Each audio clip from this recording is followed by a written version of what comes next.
Warning. This episode of Nick and Manny's Infinite Podcast will discuss topics such as mental health and suicide. If you or a loved one are exhibiting concerning behavior, do not be afraid to contact professionals.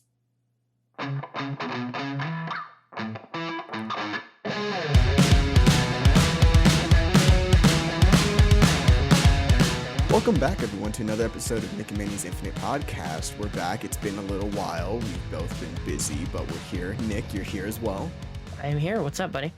I'm doing well. A lot of stuff has been up in the 2.5 weeks that we've been gone. Too many things have been up to discuss them all.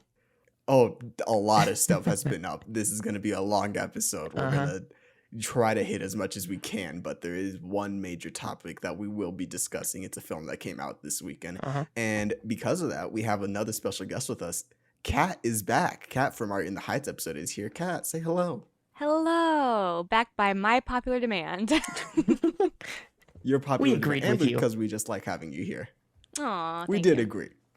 Yeah. No, this was so much fun last time. So I was like, bring me back. And we had a 1 episode gap. We did have a 1 episode gap. You're like, it's no, been an episode. Yeah, it's only been 1 episode. Which is weird. It felt like I was like, so when can I come back? Immediately, turns out. Yeah, it feels like so long. Yeah. It's been a minute. It has, just because our output has slowed down. But life happens. Our output has indeed slowed down. Because if it weren't, then we would have had like 3 episodes since you were here. Yeah. But we only had 1. And we brought you back because, we want to talk about the big movie musical this weekend, which is Dear Evan Hansen. So we will be talking about that. Yes. We have a lot of opinions, some positive, some negative, some that we just want to, discuss as a group. It's called group therapy. But yeah. It's called group therapy. Yeah, group therapy. We need to just talk about our stuff. Yeah. Okay. Just get everything out there. We're gonna start writing letters to each other that say, "Dear Nick and Manny and Kat, today is gonna be a good day, and here's why." You know what? It's not a bad way to start. To start, like, regardless of what you think of the movie, it's not a bad to try like put your best foot forward and put yourself in that mindset. Of course. Yeah. And I at least try to do that, but we will talk about that when we get to the movie. So we're actually going to start off with Kat's favorite segment, which is Nick. What you been playing? Oh, hell yeah. So we've been playing something together. To the 3 people that watched us on Twitch last weekend, we played the Halo Infinite what's it technically called? It's called the open flighting or whatever. Flight. Yeah, a flight. Basically a beta. flight. I don't know how it's different from my beta, but anyway, Manny and I played Halo Infinite for 4 hours, and we had a lot of fun. I like the game so far. My first impressions are pretty good. I think yours were the same, judging by our conversations the other night. Kat, what do you think about the Halo Infinite flight? I mean, thank God we can talk about it. Yeah, we can just finally get it out there, I just I've been dying to get my hands on this for 6 years now. Yeah, it's been 6 years since the last Halo game. I know you've been just as excited as I am. Yeah, I mean, wow, about time.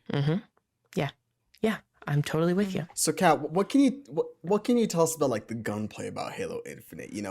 Halo 5 had kind of mixed gunplay, but Halo Infinite, it's back. It's been 6 years. There was a major delay. It was a year long. So how do you feel about the gunplay now that it's been delayed and we're almost at release date?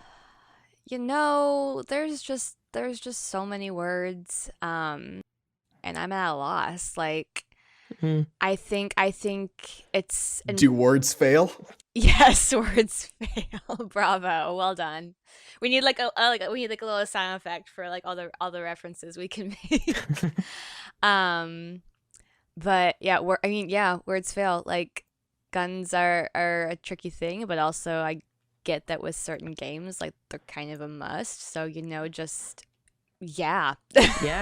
Yeah. So, Manny, what happened was that Kat got her hands on the commando in the game, and it left her speechless because it was so good. The best weapon in the game already. I'm feeling it. You see, you've been very heavy on the commando. I'm still trying to get used to it. I'm still a needler person. It's been my favorite gun for as long as I could remember. There was one rifle in Halo 4 that I liked, but going back and playing it, I don't like it as much. But the needler has always been consistent. But Kat, you and Nick have both been taken to the commando. It's this new heavy weapon. What can you tell us about this? Talk about the fire rate and the kickback on it. Oh, the kickback is intense. Just sends you flying. And the fire rate, like, wow, I didn't know that was possible. Mm-hmm. They did it. The Mad Lads, they did it. They made an automatic precision weapon. And well done. I know. Yeah. It's an early contender for my favorite new weapon in the game. Yeah, me too. Yeah. Nick loves to go commando. I love to go It's his commando. favorite thing in that game. Yeah. I feel ya. We've all been there. It's okay. Yeah. We've all been there. You know, it happens. Okay, we can move on if you It want. happens sometimes. What?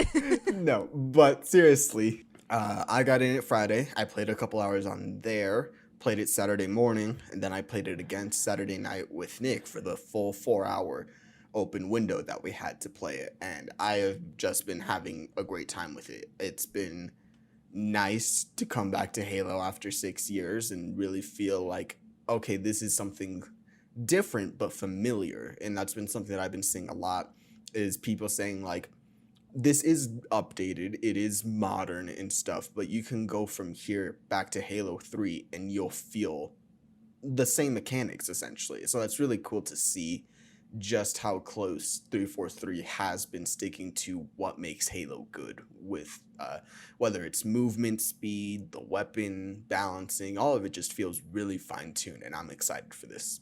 Yeah, it feels like, I was just thinking about it as you were talking, it sort of feels like if they never made a Halo 4 and that 14 years later this was our Halo 4, because the stuff that they added in 5, like the different movement mechanics, the ground pound and the little thruster pack, those are taken out, at least as of now they are, and you mostly just have sprint in terms of your new abilities, or not new abilities, but in terms of your enhancements, I guess, is that you can sprint, and they added that, I guess they added And that. ADS. Yes, and ADS. That was one thing that they kept from 5. But other than that, it's pretty much like, it feels like what a Halo 4, if they never made any of the other games, would have been. In terms of, like, it's not so far past what Halo was that it feels alienating or different, but it is an evolution on the classic formula. And I like the middle ground that it's riding right now. Now, we haven't played everything. We played 3 maps, 3 different game modes, I think. There's obviously much more game to come, and we still need to get announcements on all is going to be included in the multiplayer. And I think this weekend, as of this recording, is when the big team flight is going to drop. So we might try that out and see how they're going to do with that, because that was a weakness of Halo 5. But yeah, like, all in all, I'm excited right now at the prospect of the game. I'm just glad that I finally got my hands on it, because it was one of those things that had been delayed for so long that it started to not feel real. And now that I've actually played it, it actually does feel real. And it's going to be out in just a couple months. Yeah, it's December 8th when the full release comes. Multiplayer is going to be completely free. Mm-hmm. So, there will only be Battle Pass and like a store and all that stuff. But they said your Battle Pass, you buy it once, you keep it forever. You can go back to it and work on that one. Or if you get a new one, you can work on that one as well. So I do like how they're doing that personally. In my opinion, it's a better way to do a battle pass than having it be, limited time. Like, I paid for the content, I should get it at some point. Mm-hmm. Personally, that's my opinion. But no, it's been good. I've liked all the maps. I've liked all the abilities. They haven't felt like, was it Halo 4 that had all these abilities that sort of felt kind of out of place? Yeah. 4 and 5. A lot of them have felt really good. 4 and 5, yeah. I've liked the grapple hook. I've liked, experimenting with that. I don't know if you've been seeing the clips on Twitter of the way that people are using the grappling hook to play Capture the Flag. I have not, but I can only imagine. Oh, it's fantastic. People are using the grappling hook to just sort of like get to an area, then get the flag, then throw it across the map. And oh my God, it's fun. It's what Halo sort of thrives on, which is trying to get creative with different ways to achieve your weapons or your kills. And it's been fun. All of it has felt pretty balanced in my opinion. The plasma pistol still sucks. That's just my opinion. It's always been bad. It's always gonna be bad. I don't know how that gun is still just bad, but it is. But other than that, I've liked the maps. I know that you were kind of iffy on some of them, but you did like, wasn't bizarre, but there was one of them that we played that you did sort of start leaning towards, and they released another map. I think it's just called Forerunner, but don't count me on that. But we do get to play Big Team Battle this week, which is what it's not what Halo is known for, but it's one of those quintessential modes that makes Halo fun. Getting on that big battlefield, the weapons, the vehicles, your Banshees, your Wraiths, all that kind of stuff. So it's going to be fun to see how that's going to play out this weekend. You should have gotten an email, by the way, today from Halo Waypoint that gave you a friend code to give to someone. So if you have a friend, I would give that to them. That way If you have a you friend. can build more of a If I team have up. a friend.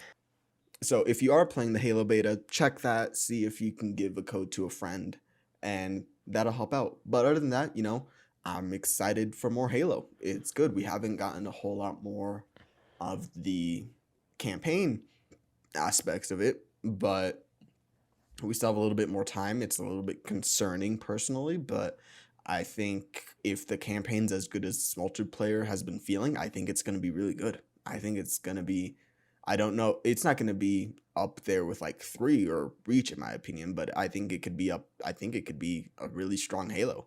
Yeah, I'm cautiously optimistic. The multiplayer is good from what we've done so far. I sort of, it's kind of concerning how little they've shown of the campaign, but I also, even if they did show stuff, I would have avoided it, so it doesn't feel any different to me than I would have approached the game otherwise.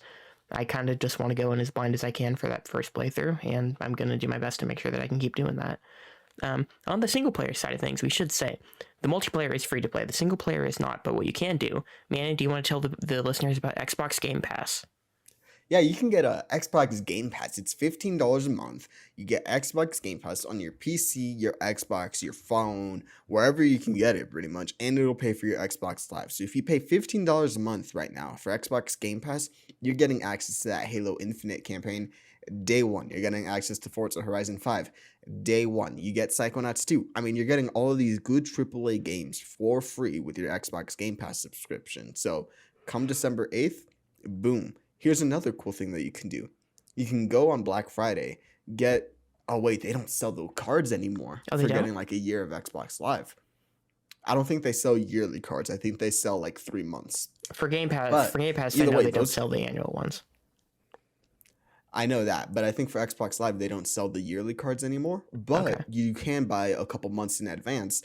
And if you're just trying out for Game Pass, I believe they offer it to you for $1, Mhm. and that'll automatically go up until your Xbox Live subscription ends. Yep. So you could schmaz the whole thing. You could Mhm. buy a year for, I don't know, maybe like $100 or whatever, Yep. and your Game Pass Ultimate is already there for $1. So consider checking that out. Xbox Game Pass, they do good stuff. They just added Marvel's Avengers coming September 30th. I don't know why I always end up bringing this game, Uh-huh. but September 30th, I think for being free to play, it's perfectly fine in my opinion. But everyone has different opinions on games, and that's perfectly cool. We're still not yet sponsored, but that was a damn good ad read you just did, buddy. Thank you. We can clip that out. Tag I at love Xbox P3. I think he is on Twitter. Phil Spencer. Yeah, Phil Spencer. Phil, let's talk. Call us, man. Let's We talk. want to do one. My DMs are open, Phil.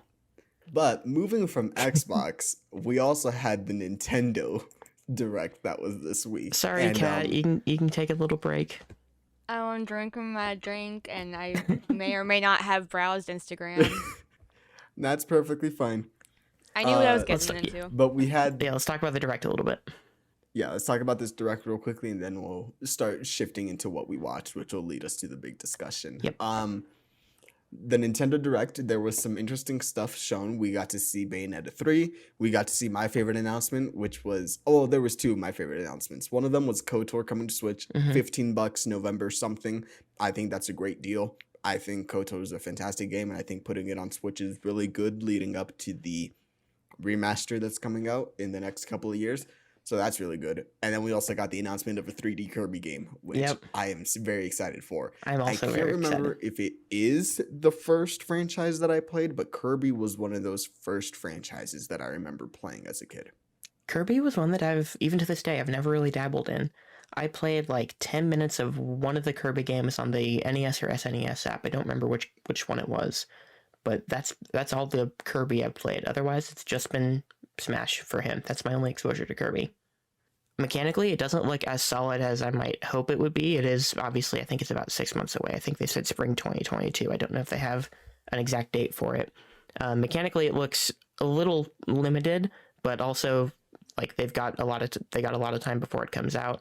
I'm looking forward to seeing what they do because the music, the world, the exploration, it all seems Like, it all seems extremely fun. I get reminded of Super Mario Odyssey when I watch that footage. I've seen it a couple times now, and Odyssey just fills me with joy, and I hope this game does more of the same, because it's been years and years that I've seen people begging for a 3D Kirby, and I hope once it's finally out, it doesn't disappoint anybody. Yeah, I'm very excited for Kirby to get this kind of big budget. We had like Epic Yarn and the Clay game, the like Play-Doh one. But I'm excited to see what they do with the 3D Kirby. I think Kirby's one of the cutest characters. I think he's a well-beloved character, so I'm excited to see what they do with him. We did get to see Bayonetta 3, which for fans of that series, I've never played any of them, but for fans of that, I know that they've been waiting a long time for that, so that's really cool. Gaming-wise, we got a couple other announcements, just some little stuff. They announced an Animal Crossing Direct for October, which I'm interested in. They haven't updated Animal Crossing in a while, and it looks like they're adding Brewster and the Roost, which is fun. The fact that they're doing a whole Direct makes me think they're adding more content than you would have thought they would at this point in the game's life. So I'm curious what they're going to add for that. The next Smash character is going to be unveiled, I think, as of this recording. It's next week sometime that they're doing the presentation, and it'll be the last character for Smash Ultimate. So fingers crossed, I hope it's Master Chief. I'm going to immediately date this by getting that wrong. The other big announcement, I guess, was the announcement that they're bringing N64 games to Switch Online with a new subscription tier, which they haven't announced the price for yet. I'm a little concerned about that. But it's just funny to me that as soon as I bought an N64 and started collecting games for it, they immediately put the N64 app on Switch Online. It's just, I knew that's what they were going to do as soon as I finally bought one, and that's exactly what they did, because that's how life is. This is why I just try to wait and see when these are going to come out. But yeah, they are bringing 64 and Sega Genesis, correct? Or was that just the controller? No, they're bringing Genesis games over. Yeah, so... And they're selling controllers for each of them at $50 a pop, which is something. $50 a pop for those old controllers is, I don't know about that. But Nick, wireless. Okay. So I can't use them on my actual N64 console. Great. Love it. Listen, Nintendo's gonna keep getting away with it, okay? Nintendo's gonna Nintendo. Consumers keep letting them get away with it. If they can, they will. Nintendo knows that they can get away with it. Yeah, they didn't used to be this scummy. Exactly. They've gotten scummier. And we're never getting a Nintendo sponsorship. Reggie, my man. Reggie, you're retired. You're on a beach somewhere. Reggie. Oh, okay. Hey, he's retired on a beach somewhere. He might stumble upon this. He's got that spare time. I think if we tweet it at Reggie, he'll probably end up seeing it. He might. If we give him a time code and say, hey, Reggie, start at this specific time, who knows? Not 10 seconds Reggie, prior. If you do end up listening to this. Hey Reggie, is the Switch Pro real? Can you let us know? Can you fill us in? Can we get a scoop? Can we get the exclusive? Is the name the Switch ProLED? ProLED. Please. Okay. I want it to be called the Switch ProLED. You can't keep getting away with this. I'm not going to let you. Inquiring minds want to know. It's a good name, okay? It's a name. But seriously, Reggie Fils-Aimé, I love you. You did some good things at Nintendo. You did a lot of things in general. You were very community focused, and I do love that. You were very open to being not made fun of, but you were in on a lot of the conversations that people were having about you. You were very fun for Nintendo, and I just want to say you made my childhood really awesome, and I just hope that you're doing well. I hope that you are doing what you want to be doing, and that's really all. Yeah, you helped me get through my college years, and you earned your retirement. I hope you're having fun playing Animal Crossing New Leaf on your Nintendo 3DS. Nintendo 3DS. Yeah. I think that's all the time he has now. Yeah. I think that was just, I think the last thing was the Mario movie, which sparked a lot of conversations online. Well, when I play Mario, and I've played Mario across all the generations for, I guess, 36 years of games now. It's been on the NES, the Super Nintendo, the N64, the Wii, or the GameCube, the Wii, the Wii U, and now the Switch. I've heard a lot of Mario voice acting over the years, mostly by Charles Martinet. When I hear that voice, I just think, I need the guy from Jurassic World. This is who can really bring that character to life. And Vincent by God, they did it. Oh, Omar Sy? No, we need Andy from Parks and Rec. We need, what's his name from Guardians of the Galaxy? Star-Lord. Star King? We need the male lead of Passengers with Jennifer Lawrence. Oh, God. Lawrence Fishburne? We need the voice of We need the voice of Emmett from the Lego, From the Lego movie. to be Mario. We need hold on. We've let run me out look of it up on let me look up on the Letterboxd here. Tomorrow War. Yeah, I'm looking for his name in the Tomorrow War. Hold on. Oh, who cares? I need to know. We need the white cowboy from the Magnificent Seven to Oh be my the voice god. of Mario. Which white cowboy? There's three Touche. that I can remember. There's Ethan I think Hawke, there- Vincent D'Onofrio, and Chris Pratt. I think the rest of them are actually not white. Yeah, because the rest of I feel like there might have been Yeah, 'cause one the black guy others and were one like Latino. Denzel. Oh, Denzel. okay. and then Yeah. we I had apologize. And then there's one not Asian. native. There's one Asian guy, one Latino, I want to say, one Oh, Native yeah. American. Well, okay. Don't tell me that the Latino was Cliff Curtis. I don't think it No. was Cliff Curtis. Okay, Dan Forrester is his name in the Tomorrow War, by the way. Dan Forrester. We need Okay, Dan that's- Forrester There as you go. That's a Mario. white name. That's a white name. If I ever That's heard such a one. white name. That is a white name. Oh god. You know who else we need? We need one of the psychopaths from It's Always Sunny in Philadelphia to be playing his brother Luigi. You know, of all the castings, that's not my least favorite. We need the guy from Pacific Rim to be You playing know, I don't Luigi. know much about him, but I feel like he could. I feel like he'll do well potentially. I'm not as like meh about that casting. I actually do like Charlie Day as Yeah. Luigi. I think that casting, Anya Taylor-Joy as Princess Peach, Oh, and Jack Black are actually three pieces of good casting. I love Anya. I love her so much. I just like Enya.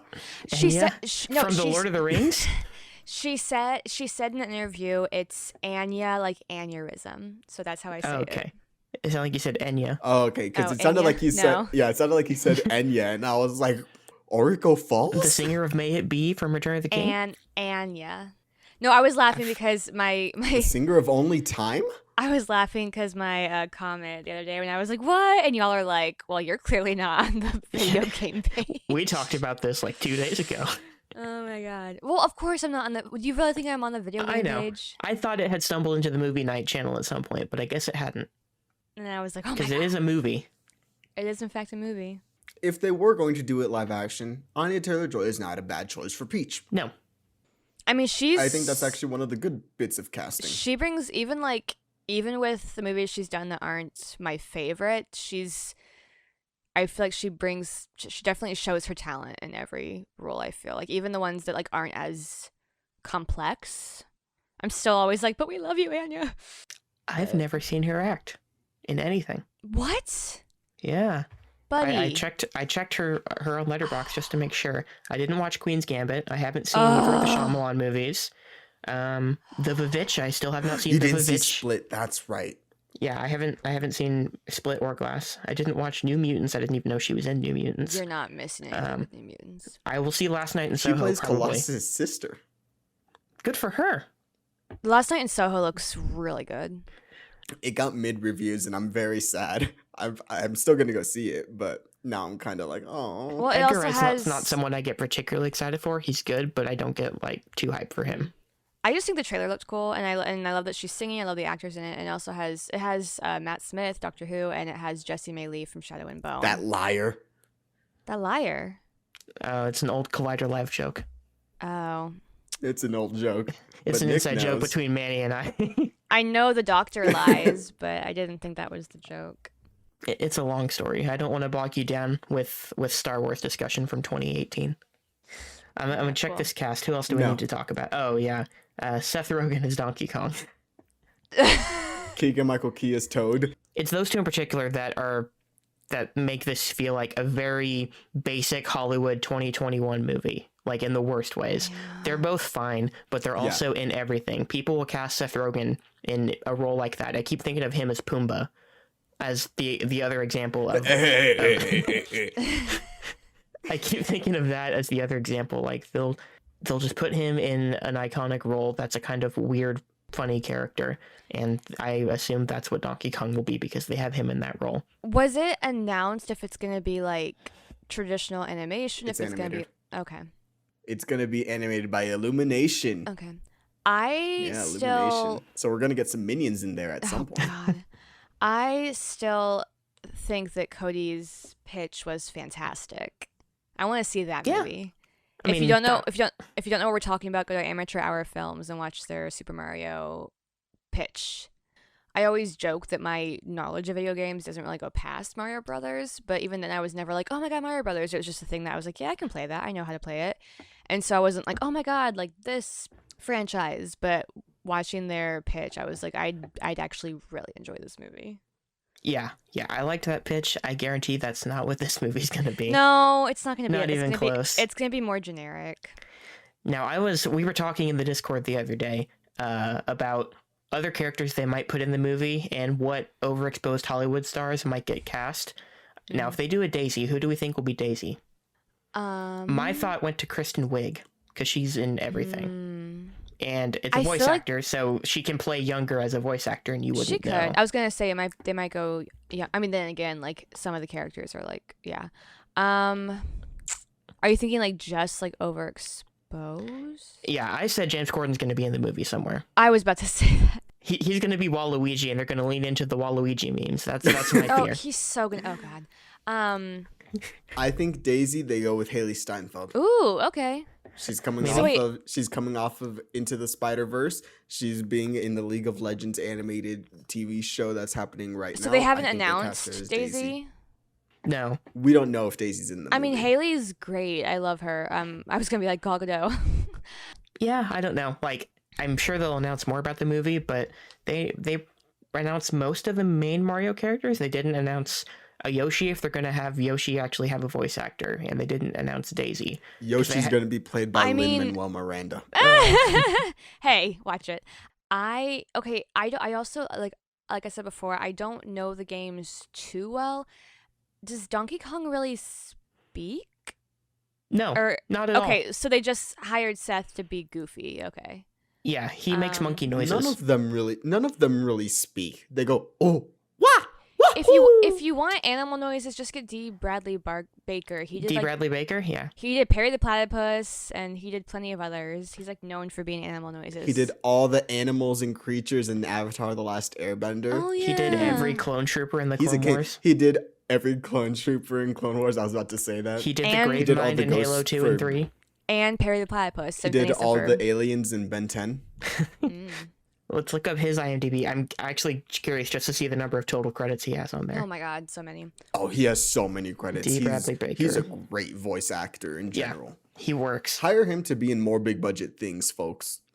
That's my thing too. It's like I'm not gonna try to rule a bunch of these people out before I actually like see what the movie is, because like maybe some of them are just happen to just be good for the role, but it's also like there's so many talented voice actors who aren't like Hollywood A-listers, but they're so good.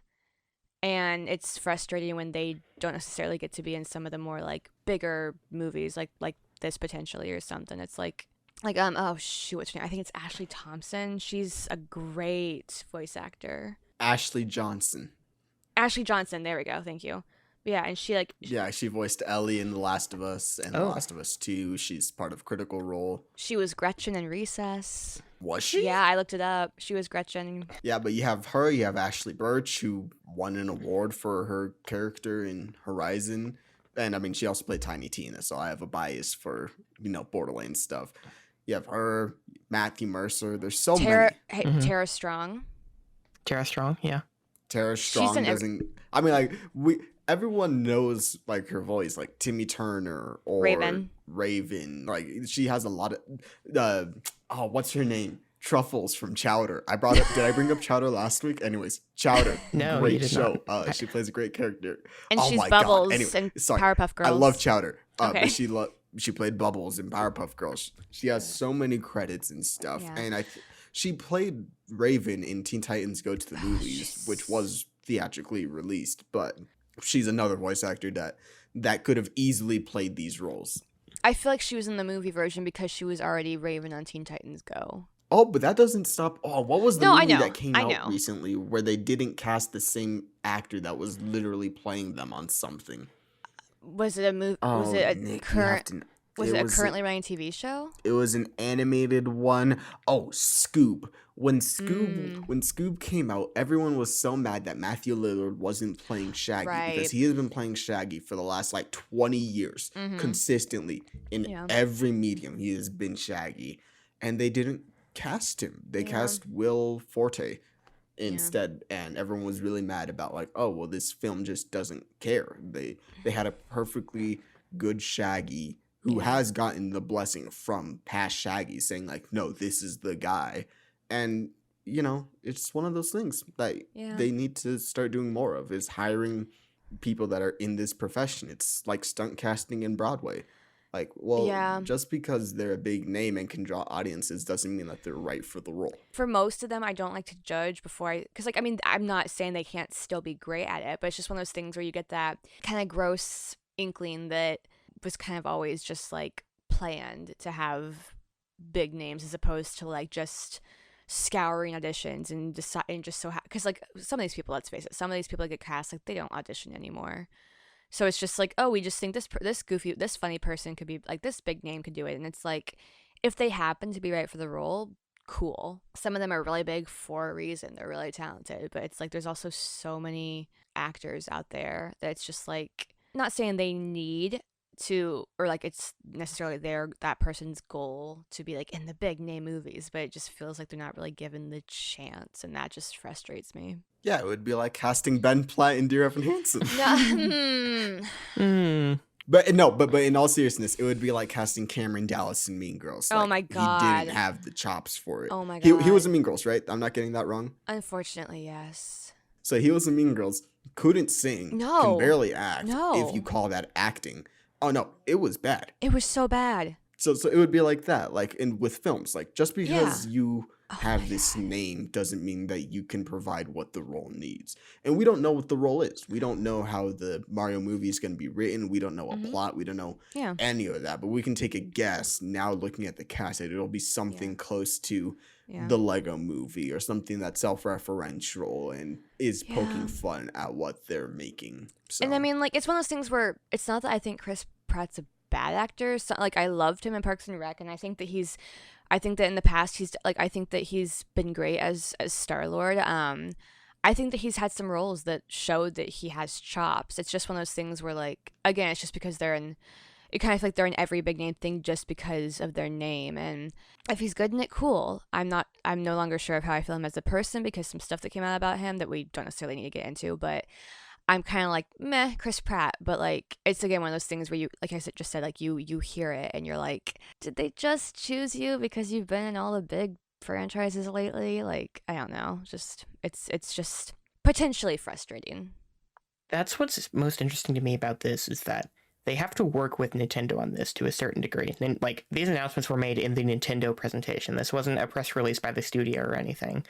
I wonder if how much say Nintendo had in the casting, because it really feels. I saw a joke on Twitter that was like someone at Nintendo Googled actors and they just picked the first 8 pictures that popped up, and I'm like, it's not that, but I wonder if they had a say in that because they might have just gone, okay, who are the people we see all the time in America?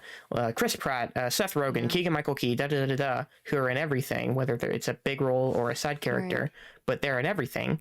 I wonder how much of that was a Nintendo thing. I know Illumination casts a lot of stars in most of their stuff anyway, but I'm curious about their relationship as far as that goes. Maybe they were worried that if it wasn't big names that the movie wouldn't do well. I don't know. I mean, I think it would have done well regardless because even though I'm not big into video games, I know plenty of people who love Mario Kart enough to see a movie, so I don't but from the company's standpoint and seeing how much of it can be a make it or break it based on box office, maybe, I don't know. I mean, again, obviously we weren't part of that conversation, so who knows, but I just can't help but wonder if that was part of the thing of them being like, well, these names will, whether people are there because they're big fans or because they want to see it crash and burn, it might bring in an audience. So I don't know. I don't want to say in every situation, but I think most of the time with an animated movie that doesn't matter, especially something like this, which has a built-in audience like that. Sure. It's not an animated movie, but the Sonic movie, Ben Schwartz isn't a big enough star that he was the person who brought people into the movie. I think the fact that it was the Sonic movie brought them in, and maybe a little bit of Jim Carrey. Yeah. But that was it. And I don't think anybody who wasn't going to see the Mario movie suddenly wants to see it because Chris Pratt or Seth Rogen's in it. I don't think that person exists. I will say I wasn't really aware of that movie until it was on DVD, but I digress. Again, it's not my community, so maybe I just wasn't looking. Kat, Sonic the Hedgehog has musical superstar James Marsden from Enchanted. He does have a great Like, come on. voice. He has a great voice. No, yeah, Nick, you're entirely right about those kinds of things. I'm still gonna watch it. I'm still interested to see what it provides. I mean, maybe I'm even more interested now to see how it all turns out, hearing the casting and everything. But Yeah. it's gonna be interesting to say the least. With Nintendo, there's nothing that they do that isn't interesting. Did they say it'd be like next year? Yeah, this is holiday next year. I think it's Okay. December 21st. I figured this was a 2022. very early announcement or something. I figured this wasn't like, surprise, we made this, it's Yeah. coming out, and like, no. Yeah. No, it had been talked about, like, but I've seen it being talked about for like 5 years now, and I had always assumed it would just be like very basic, like this is the video game characters, but they're just animated and they're on the big screen instead of a cutscene in a game. Sure. I didn't realize they were actually going to characterize them all to this degree. Yeah. Yeah, Nintendo likes to announce these kinds of things early in advance. Like when Nintendo World got announced, that was a solid like 4 years ago. Well, theme parks always get announced crazy far in advance. Like Disney always does the same thing. But Disney announced it a year in advance because Avengers Campus was announced last year and it opened up this year. Galaxy's Edge was, I think, 2 years. I thought that was like 3 or 4 years. It felt like Galaxy's Edge was was longer before. I don't know. Well, some of that also might have been paused because of the world. Well, they did open that Super Nintendo World in Japan like a few months ago, I think. In Japan, it is open. Yeah. Yes, Japan is completely open, which we knew was going to come first. They said it's coming first to Japan, which makes sense. I mean, it's not the mascot of Japan. That's definitely not what it is. But in my opinion, the video game mascot of Japan. Probably, It's something that a lot of people, when they think of Japan, they think of, oh, Nintendo and Mario. So it makes perfect sense. I understand that stuff. But it is, announced very early. Yeah. I do have one more important thing to say. I'm going to circle back to something we talked about. D. Bradley Baker. Right? Yeah. His total number of actor credits, according to IMDb, and keep in mind, one credit can be something like Bad Batch, where he's got 17 episodes. That's only one credit for him. Mm-hmm. So the total number of credits is 631 as an actor. Doesn't surprise me. And Jeez. he is only 59 years old. And he's been in 631 different things. That dude works. D. Bradley Banker is going to be like Frank Welker or like, who voices Winnie the Pooh and Tigger? Jim Cummings. Hold on. Yeah. Jim almost- Cummings. Let me He's check gonna end up his being, like, credits. one of those people I almost said that so said many the of wrong. us like know, but doesn't get a whole lot of the credit. Yeah. Like people don't know that Jeremy Irons didn't sing half of Be Prepared. That was the last half was Jim Cummins doing his best impersonation Cummins. of Jeremy Irons singing Be Prepared. I wonder about I wonder like Rob Paulson, who is Yakko in Animaniacs, and he was Mark Chang in Fairly Odd Parents. Yeah, Mark Chang was this alien from outer space who would come down and hang out with Timmy sometimes. Oh yeah, I remember. I was a little worried because of the name that. I mean, shows have still been doing that, but I was like, ooh. No. He was in I mean, yeah, like one of your favorite film franchises, Harry Potter, has a character called Cho Chang. So Yeah. it's Like been a even thing. even with one of our favorites, Avatar, it's like, I mean, I love Mae Whitman, but maybe we shouldn't continue having white people play diverse roles. Which the live action is trying to not do. So, it is. It's one of those things where like I kind of take it as like, don't condone it now, but I also understand it's a thing of the past. Like, because I mean, Mae Whitman was also, I love Jungle Book 2, and she plays Shanti, and like Haley Joel Osment plays Mowgli, and I'm like, oh no. She's also in one of my favorite movies, Perks of Being a Wallflower, which we will talk about today. She's in Scott Pilgrim versus the World. Mae Whitman is. She's the daughter in Independence Day, isn't she? The first one? Sure. Bill Pullman's daughter in the first Independence I Day? think so. I think. Hold on. I think so. Another thing to look up. She's also in Good Girls, which stars Retta and Matthew Lillard, bringing it back Oh, to yeah, Matthew Good Lillard. He Girls. was in Good Girls, lasted, I believe, 4 seasons and got canceled by NBC, even though it was having great ratings. She was also in Arrested Development. She played Anne. I don't even really like Arrested Development the time that I watched it. I think I have to go back and rewatch it because there are things that I sometimes think about that was funny. Mae Whitman has been working a long time. Since at least 1996 when she was in Independence Day. So that's, 25 years? That was 25 years ago, yeah. Oh my god. Jeez. She was an animated Tinkerbell. I think she was Tink back when they decided Tink should talk. She was. Yeah. And Raven Simone was another fairy. Listen, go back and watch the Tinkerbell films. There's like 8 of them. You have Do I like need Secret of the to? Wings. You have like the Pirate Fairy. You got like the Pixie Hollow games, which was Am I this short that missing Disney much? Channel was running. Go back and watch them. They're on Disney Plus. I feel like Nick Hey, just I've been- lost I a mean, lot of like- respect for me. You know, I was gonna say I just watched the Aristocats, but I think that's aside from things that have not aged well and no longer condoned. I feel like that's aged better, or I feel like that's better quality than Tinkerbell movies. I have nothing to say on this subject. Nick has nothing to say on this subject. But I think that's it for video game talk. Darn. I think I that's think it. I think we're done with video game talk. We're only I guess it turned into movie talk about a half hour in or so. Collider movie talk. We're back, baby. Yeah. All right, Manny, buy or sell the new Licorice Pizza trailer? Bye. I think it looks really good. Buy. I'm a hard buy on that trailer. I know. I saw your Twitter. You were saying a lot of things about that trailer. Yeah, I've been getting more and more into PTA, Paul Thomas Anderson, and watched Boogie Nights this year, which I gave a full 5 stars on the first watch, which I never give to anything. Phantom Thread, it gets better every time I see it. I still have some gaps with him, but I'm a bigger and bigger fan. This looks like a great coming-of-age movie, and I'm very excited. I need to be like convinced to watch Phantom Thread because I worked at a movie theater when that came out, and it just looked kind of like You want to say boring? That's the word you want to say, isn't it? it looked like the typical like the older artist falls in love with his muse, and I was just like, ugh. It's not typical. I would not call that movie typical. The premise might seem it, but it's different once you actually get into it. I would Okay. recommend it. I'll look into Okay. it. But I was gonna say the star of that movie. Well, there's actually a few people credited above him. I think. I think Haim is Alana Haim. Yeah, is credited Alana above Haim, who I'd never heard of until this trailer. Apparently, she's I've a big listened deal. to some of their music because it's her and her 2 other sisters that have a band called Haim, and so they do music together. And I've listened to a couple of their songs before, but I saw that name and I was like, Haim, as in Haim, and yeah, it is. I'm like, I have no idea who this is. I only know them because of Taylor Swift. Oh my goodness! Which we will be doing a Taylor Swift Naturally. review Hey, when that album comes out. November. Hey, Nobody No Crime is a fantastic song. Just saying. November is when Kat wants to be back on the show, is what she's saying.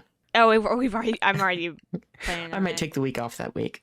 Yeah, I think I'm gonna get a couple other people to be on that show to replace you to talk about the Taylor Swift album. He'll just like That's fine. Manny will just like monitor and he'll toss out the questions and then we'll all just like He'll send it to me to edit, and I'm like, bro, I wasn't even on this show. You want me to edit it? Exactly. he won't be like no, Nick won't understand what's gold and what's not. Like he'll cut something and I'll be like, how could you? Yeah, I might miss a good inside joke that I would cut out without having a second's hesitation, because just because I wouldn't understand it. But you were saying about the cast, You don't want that. legacy actors, I guess we could say. Yes. Yeah, I did want to say first, Bradley Cooper is in it as famous movie producer John Peters, who, among other things, produced or would have produced the Superman Lives movie with Nicolas Cage in the 90s. Bradley Cooper's playing him in the movie. Benny Safdie's in the movie. Tom Waits is in the movie.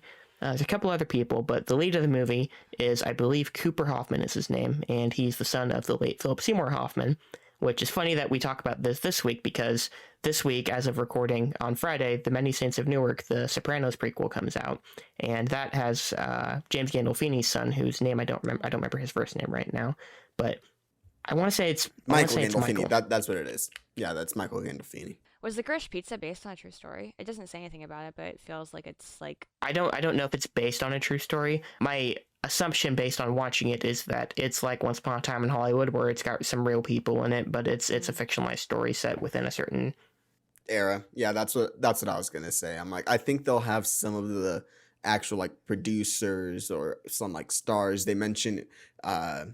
Yeah. What's her name? Barbara Streisand. They do mention Barbara Streisand Yeah. in there. So it is taking place Queen. in that time era, in that world with these people, but the story I think is fictionalized to just yeah. be The a coming actual of age. the two main characters, their love story, I don't think is a true story. I would guess not. Okay. I think I saw that Tom Waits is playing John Huston, the director in that movie, which I find interesting.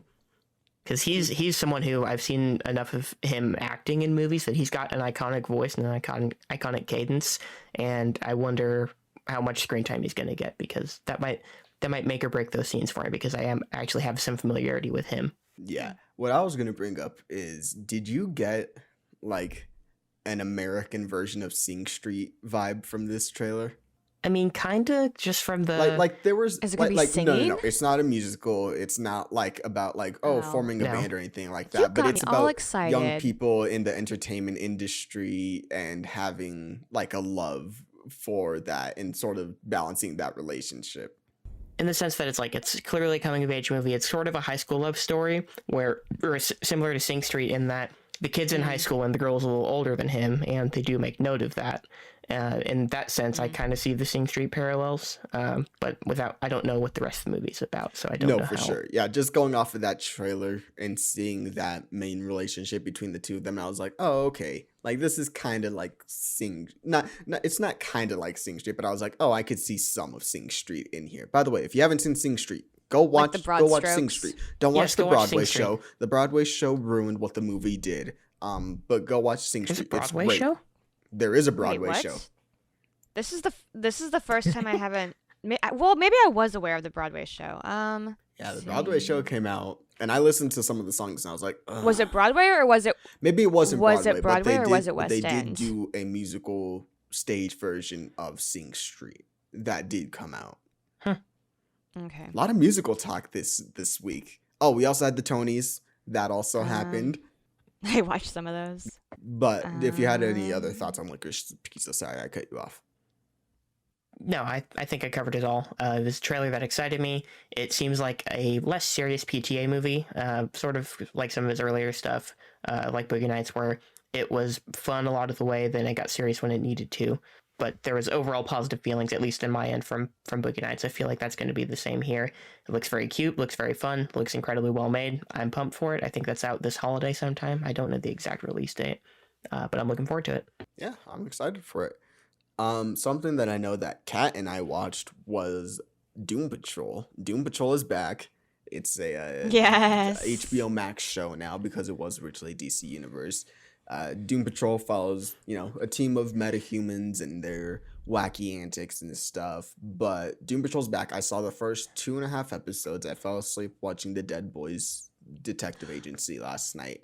But Ooh, okay. I have been enjoying it. I'm glad that it's back. Last year we ended on a cliffhanger because of COVID, so we started off season 3 with the ending of season 2, which is something that I don't really like happening, but COVID happened. But when season 3 actually started, I was very excited to see where they were going with the direction of everyone being broken, which has kind of been Doom Patrol's thing in general, is everyone being broken. But I like that they're focusing a lot on Cyborg and sort of saying like, oh, well, he was essentially made to be a superhero after his mom died, after he had the accident, after all these things, and he's sort of trying to deal with being a person instead of being a figure. And so that's been something that I've been really enjoying. I will say real quick, as far as the way it ended because of the pandemic, I feel like the way they had it written, it worked as a finale. Like, because some of the cliffhangers they had, like, yeah, it's a bummer that they had to rearrange it to be the premiere, but I did feel like it worked okay as a finale. Like some of the like little surprises at the very end, it felt like it left too much an answer. It felt like it was just enough to be like a bit of a cliffhanger. And then I found out there was pandemic, and I was like, oh, okay. But I did at least like appreciate that. It didn't feel like too weird, at least in my opinion, for it to end there for the time being. But and you're right, that is your opinion, because in my opinion, I felt I could tell that there was another episode that needed to be done that they couldn't get done. Well, I mean, I mostly attached to Jane and the kind of the thing they did at the very end of last season with Jane, like in the little reveal, and I was like, oh my god. So that kind of felt like a good place to just be like, okay, bye. Do we want to keep what we have watched of it like vague so we don't spoil? Yeah, we can keep it vague. Are we okay with spoiling? So we'll keep it vague because the season isn't completely out. They're doing weekly releases, but we got the first 3 episodes of season 3. Each episode is coming out, I believe, on Thursday. First episode was a finale to season 2. The second episode was introducing the main plot for season 3, and then episode 3 was backing off of that. I don't want to say too much after that, but I am interested to see where they go with a lot of the characters. You mentioned Jane, and it was last season was Jane's season. I feel like each season is a different person's season. I think season 1 was very much Cliff and Negative Man season. I think season 2 was a good season for Jane, and then it looks like season 3 is going to be a good Rita and Cyborg season. So I'm excited to see what they do with all of those characters. The screen time that's given to the guest stars, it feels like it might be an attempt to do a backdoor pilot, which I wouldn't hate. I don't know if I'm committed to them, but like I did like the vibe they gave off. So I'm like, and I did look into it, and I was like, okay, clearly these are people that have like their own comics and such. But I thought that was kind of cool. Also, the one thing that I feel like I really enjoyed that stuck with me is, without spoiling, there is this scene near the end of episode 2 that starts with this kind of like shared moment between Jane and Kay, and then kind of becomes like a group moment. And I just really liked how that went. I'm hoping you are picking up with. I felt it was a little like weird, but then I was like, oh, okay, I know what they're doing now. But I know what scene you're talking about is towards the end of the episode. Yeah. But yeah. And the song at first, like, it was one of those things where at first I hear the song and I'm like, this one again, but then I'm like thinking about it, I'm like, oh, that makes sense. Yeah, it makes sense. I don't know. I'm also kind of like a sucker for like any of those, even if there's been like complete and utter chaos. Like if it's without being too terribly cheesy, if it's like a nice moment of camaraderie, and like regardless of all our differences, like we're stuck in this mess together. So like any kind of thing like that where it's just a moment of like, let's just be together. I usually really appreciate those, and it's nice for Jane to have a scene where she's not in complete turmoil or like mad at everybody. Yeah, no, it was a good scene. I genuinely like Doom Patrol because of those reasons. It gets goofy, but there's so many like topics that they address that are serious, and in my opinion they do a good job. Like in season 1 you have Danny Street, and sort of the story about just being yourself and not being afraid, and having to do with the LGBT community, and sort of just creating safe places, and that idea of community and family and all that other stuff. So there are a lot of good topics that I think that they handle well, and I like the way that they are able to match the goofy with the serious in an actually good way. I feel like it helps that the show makes it where it's like you can tell they're very, very aware of when they're being ridiculous. It's not like they're trying to be like, no, this is serious business. Like if it's being like off the wall bonkers, like you can like they're like, yep, this is fucking crazy right now, but like we know it. And then one other thing I appreciate is I read an article by somebody who I believe the person has dissociative identity disorder, and they were saying that the episode in season 2 probably would be the episode, because that's where they talk a lot about Jane and her. Whenever Cliff goes to the underground, that that's technically season 1, yeah. Oh, that is season 1. That's right, because after, yeah. But they said that it was like the best. Again, I'm paraphrasing. I read this like a long time ago, so I don't want to be like misquoting this person. But they basically they seemed like they were very appreciative of the representation, because a lot of times with things like DID and just any kind of thing like that where it's a tricky, whether it's like disorder or differently abled or however it's properly labeled, it seems like one of those things where it's not often portrayed in the best light or with the people who have that like condition in mind. So I thought it was really cool that while enjoying this character, because I think like Jane's my favorite, and I love, and oh my gosh, Diane is so talented, and she can just like in 1 second just completely change herself, and it makes me feel better knowing that while she's portraying this character that's supposed to be kind of all over the place for a reason, it makes me feel better knowing that it feels like someone from that community like approves of the representation. So I thought that was cool. Yeah, no, it's a good show. I recommend it to whoever wants to watch it, it's currently on HBO Max, so go catch up and watch it. It's good. It's definitely my favorite superhero media right now. I mean, I don't think that's a hard bar to clear personally, but it's Wow, good. you don't like What If? What if it's fine? I haven't seen the last episode. It was fine. I've heard Doom Patrol is great, but you know what I think would make it better? What? Is if they had the main character just say, fuck Batman. Oh, yeah. Like the first episode of Titans. Yeah. They do say that a lot Yeah. in Doom Patrol. They do say the F word I was gonna a say, lot. That's one of the that's things one that I thing was like, I like. okay, come on. We don't need to say it this much. It's that thing of like, because you can, you do. When Jane says it, it's fine, but Cliff says it like every sentence of him just saying. Okay, but it's kind of hilarious when he's like, fuck, what? What's happening? Like, It needs to be. This week has taught me that there is a purpose to every F word. Do they have any F-bombs as egregious as the one that Ty Sheridan gets in Dark Phoenix? I mean, Cliff says it like every sentence, so it's there. But okay. yeah, no, I do. He uses it like a comma, as my family would say. Yes, he does use it like a comma. I still think it's kind of hilarious when he uses it because he's either angry for like kind of good reason or he's just like. I feel like sometimes he kind of feels like the voice of the audience when you're just like when like things are just completely like preposterous and he's just like, what the fuck is happening? Like I don't know, just the way he Yeah, does like it. when the ghosts were having sex in season 2. Which Oh, they yeah. call back to. I'm not gonna a say. totally normal statement to make about a TV Yeah, show. I'm not gonna say exactly I know what how, you're but saying. they I know do what you're call saying, back yeah. to that from season Yeah. 2, and that was a funny. There was even a moment where like he was still adjusting to Jane's like transitions, and suddenly he's like, "Who are you?" And he was just like, Yeah. and he's just like, I don't know. But it needs to be well placed, is my point. Like when it works, it does work, but I Yeah. think that they just use it a lot.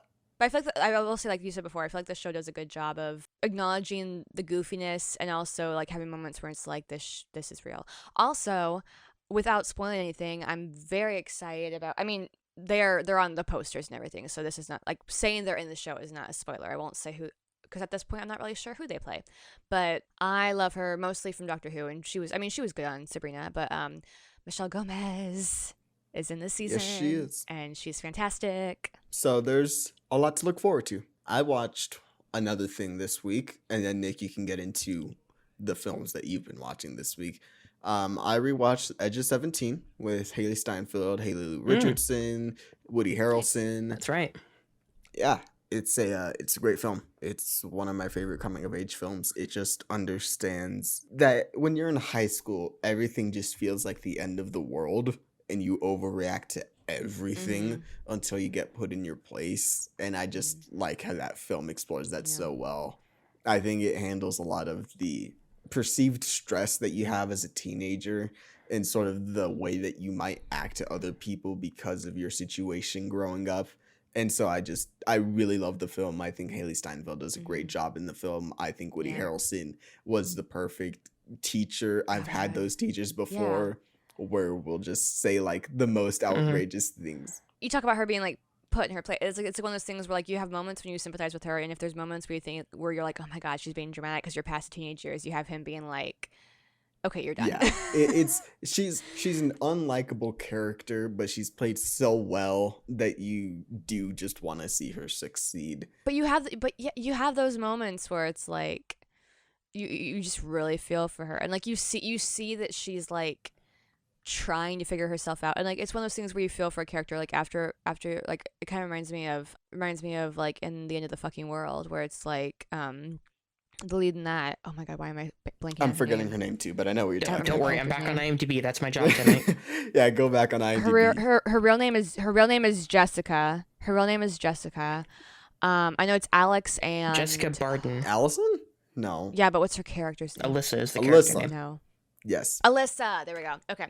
But like there's that moment where like initially you just kind of see her as like, oh, she's intense, and then like a scene later she's like, sometimes I feel like I ruin everything. So you kind of see like, and then Haley Steinfeld has like some speech in the movie too that you like feel for her, because like, after she's doing things where you're like, that's not the best, and then you see that she's just like trying to figure out like why she reacts to things the way she does, and like whether or not she likes herself, and that's just very, very real things. And so And I think it's nice that it's not necessarily the most like immediately in love with her character, because those kind of movies obviously or honestly are like a little bit like not realistic.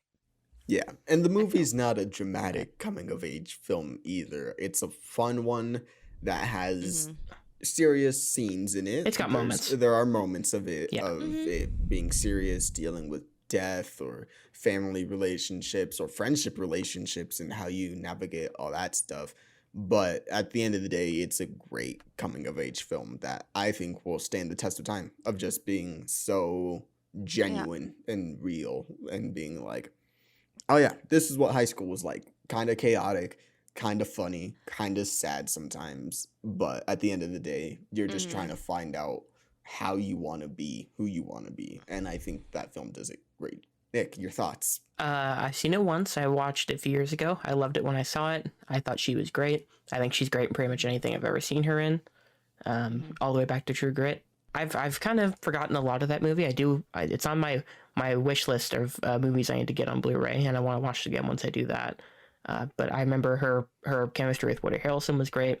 I dug the serious moments, and like you were saying, she's not always likable, but I think it's fine if your protagonist starts off as unlikable, because as long as they grow throughout the movie, which is kind of the point of a coming of age movie, is that they grow, then it'll work out in the end. And I think it works out in this case. Mhm. Maybe, just to hint a little later, maybe that it works out a little better than the coming of age for a character Okay. later. And oh, hold on, A character, Okay. like a character who coming, becomes more likable throughout the course of the movie. going off of what you're saying, what Nadine, the character that Haley Steinfeld does, why she is so unlikable, is not because she's malicious to anyone or anything like that. She's just an overdramatic teenager that Yeah. Mhm. does deal with serious things about losing her father and the way that the family was broken Yeah. because of that, and sort of her emotions through that she never got to really go through, and she does take it out Yeah. on other people, but I don't think that she has the intent of ruining people's lives or I hold on, Kat. I'm not saying that the other character does. I'm just saying that like she isn't No, intentionally this isn't about okay. that. This is I was just gonna say I think it also helps that because Haley has such good comedic timing that even initially if you're like she's not my favorite because she's so funny Hmm. in moments where she's not necessarily like posing an opinion, she's just talking about life, or if she is being dramatic, and like I just remember like there's a moment where she is like saying like if I were to die this way, and then she just kind of like pretends to be like a dead body or something like Yeah. that, and it's just because her comedic timing is so good that it helps. And I also say I think I've only seen the movie once. I don't remember it too well, but I feel like if I remember it correctly, I kind of appreciate that. Yeah, she obviously goes through some heavy stuff, especially as a teenager. I mean, it's heavy stuff for anybody, but I kind of appreciate that it didn't feel like they had to have some big like third act huge conflict. I feel like it was just like the trials and tribulations of being a teenager, and then she just kind of works through them however she can. And I kind of appreciate that it didn't make it some like huge, like maybe huge for her, but I kind of appreciate that it felt like in the grand scheme, it just felt like normal teenage drama as opposed to some like big, like grandiose scale thing, if that makes sense. I appreciate that it was just like, oh, teenagers. Yeah, it was. I mean, the third act was a sibling fight that if you have siblings, I mean, you've been through those Right. before. I've been through them with my brother and Oh, sister. yeah. I mean, that's what happens, and I do like how all the characters Yeah. do learn from each other and grow from each other. There's one scene where it's at the very end, so I'm spoiling it. But Haley Steinfeld Mhm. goes to a film festival for this kid who she was like friends with, and he likes Oh, her, and there was kind of yeah. a Oh, thing that's that. I there. forgot about that. I forgot. Sorry, what, about Nick? that. I thought that was in another movie for some No, reason. no. That's in this one. She goes to a film festival, Okay. a student film I remember it festival. now. Right. And because her and the mother have had such a long, complicated, oftentimes just toxic relationship with each other, when the mom doesn't see that she's in her room, she wants to just start yelling at her or throwing things or saying, like, you gotta come back here and all this stuff. But Haley Steinfeld's character just writes, I'm safe. And her mom just goes through all these things of like, well, I'm gonna say this, I'm Oh. gonna say that. And then she just writes, okay. And that's one of those things of like, it's just so simple, but learning to trust Mhm. each other and being like, all right, she's Yeah. giving something to me, I can Yeah. give this back to her, and just say okay. And I Yeah. just really like that personally. It's a great film. It's lighthearted for the most part. There is for fair warning, we're giving a lot of content warnings for this episode. There is sexual, I don't want to say abuse, but there is something that happens without consent. So fair warning for that. That does happen in the film. But for the most part, it's handled well. It's at least sexual harassment. Sexual harassment, sure, yeah.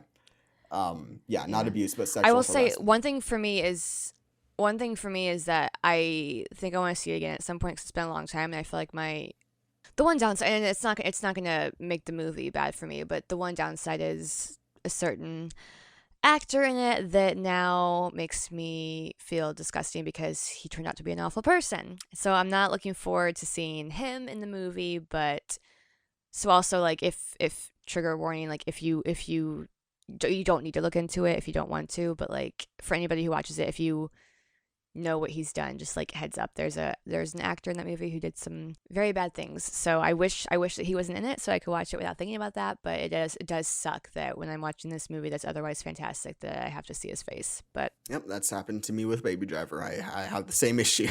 But oh god, yeah. But that was Edge of 17. That's a double dose. The whole cast of That's a Baby double Driver. dose. Every single one of them. You leave Lily James out of this. She's Lily a goddess. Well, okay. Well, no. She was in yesterday, so that's almost as bad. Lily James was fine. There was just does not questions compare. about her supposed relationship, but for the most part, Lily James is fine.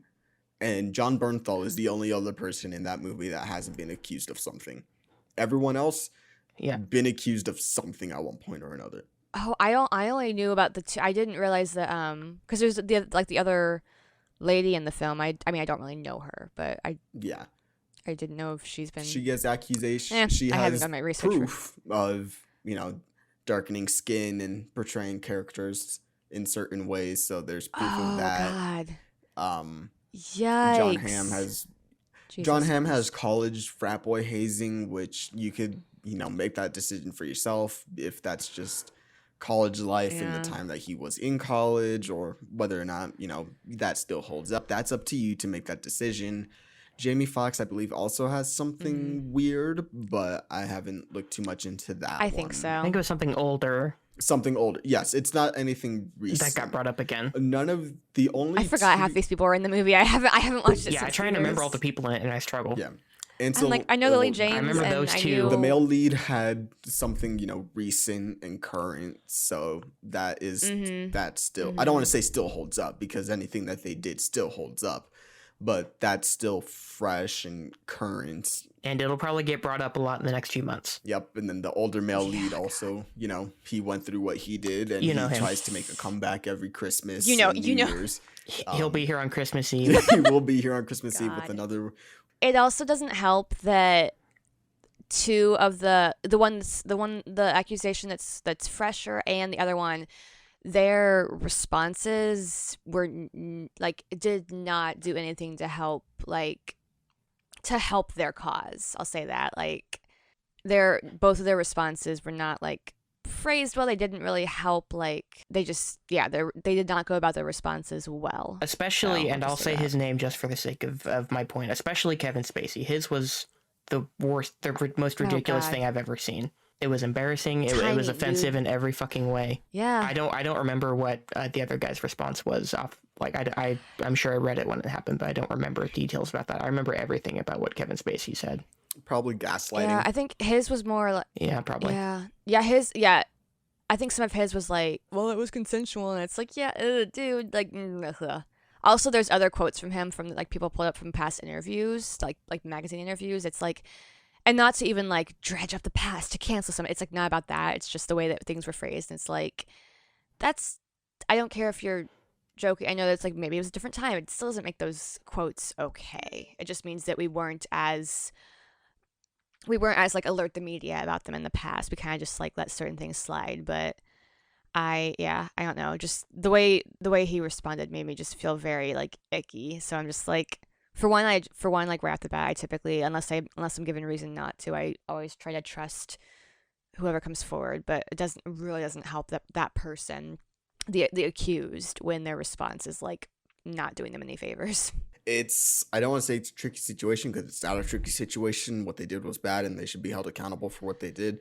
It's just hard to sometimes see a movie that you love so much just get kind of ruined because of Yeah. what they did. And it's Yeah. like you talk about how Edge of 17 can be hard to watch because of what the male lead in that film did. It's hard for me to go back and watch Baby Driver. As much as I love that film and as much as I want to rewatch it again, Yeah. I just haven't been able to. Yeah. And so that's really Yeah. what it comes down to. And like because of everybody else that I'm so excited for in West Side Story, I still plan to see that in theaters. I keep joking I'm just gonna like kind of cover his face with my hand because it has so many like it has all the Broadway babes in it. It has Rachel Zegler, who is already a star. Like I'm so excited. Like just I mean, you know me, movie musicals. So like I still want to give that the attention. I want to give everybody else that did an amazing job in that or just amazing job that was part of it. I want to give them the recognition they deserve because I think honestly, I think it looks really good.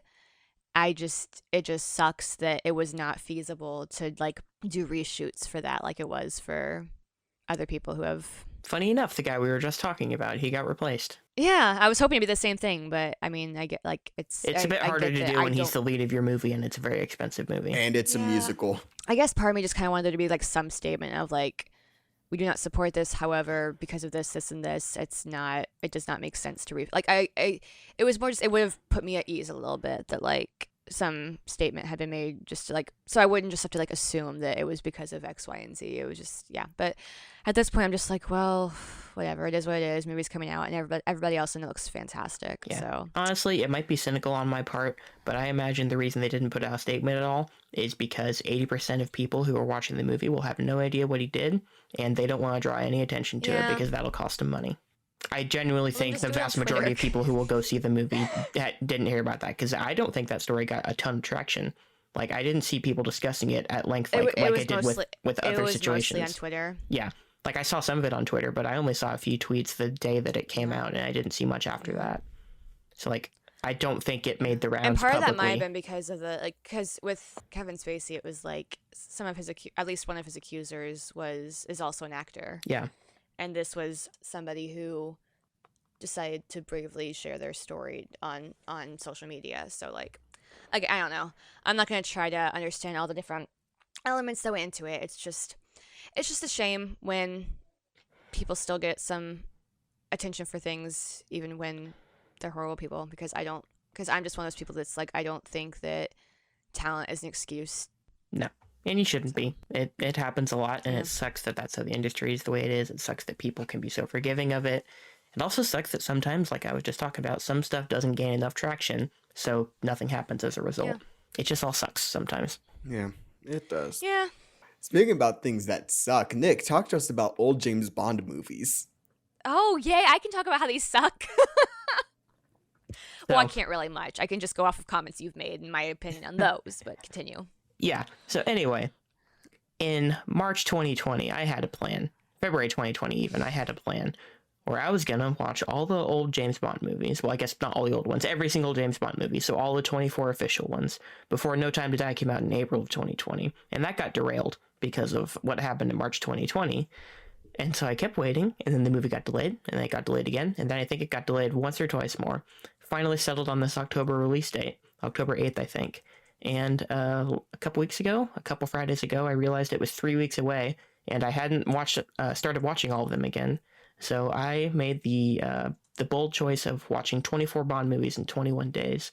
And as of today, which I believe is day 11 of this, I am halfway through. I'm through 12 of the movies. And I'm seeing No Time to Die next Wednesday night as of this recording, Wednesday the 6th. So I might not finish them in time before that, but I'll finish them right after that. So as of right now, I've seen 12 movies. I've seen the first 11, and then I have seen Casino Royale. I actually saw Casino Royale in theaters last week with a couple friends, which is my favorite Bond movie and one of my favorite movies of all time. That was a blast. I'm doing the same with Skyfall this week, which I'm also looking forward to. But I've seen, I guess, the first 11 Bond movies, which cover all of Sean Connery's tenure. I've seen 4 Roger Moore movies, and I've seen George Lazenby's movie on Her Majesty's Secret Service. And they're a mixed bag. There's some good ones. There's 2 really good movies from Sean Connery, which I think are From Russia with Love and Goldfinger. I think On Her Majesty's Secret Service is probably my favorite of these older ones so far. The Roger Moore ones, I like him in the role. His movies are what they are. They've all got their drawbacks. I think the biggest issue that they all have is that they're all probably about at least 20 minutes too long. And so that detracts from them a little bit for me. There's almost always a point in the middle where I get bored, but I've been enjoying it so far. Even if the movies haven't always been up to scratch, I've enjoyed most of them, at least a decent amount. And halfway through, and I'm excited to keep going. Now they've got some issues. I'm well aware of this. We've discussed these issues. I've texted you privately, Manny, and we've talked about them in different channels on our Discord of the things in the Bond movies that have not aged well. And there's a lot of them that have not aged well. And if you want to talk about those now, we can talk about those now. Bond has always been a kind of chauvinistic, sexist kind of film series. It's also been racist. I mean, there's been a lot of things that you talked about recently. Yeah, Live and Let Die. That one in particular. As good as the song is, the movie itself. The song is a banger. Paul McCartney and Wings were going off when they recorded that song. But the movie, they try and capitalize on the blaxploitation craze of the early 70s, and they have a bunch of white people making a James Bond movie that also tries to be a blaxploitation movie, which has voodoo in it, and it has a fortune teller character played by Jane Seymour, who, when she loses her virginity to James Bond, who is, I believe, as far as the actors were, I believe Roger Moore was 24 years older than her at the time. I could be wrong. But anyway, when she loses her virginity to Bond, she loses her ability to tell the future, which is just, that's something that would definitely fly today, right? The cat, you are a very vocal, and this is a good thing.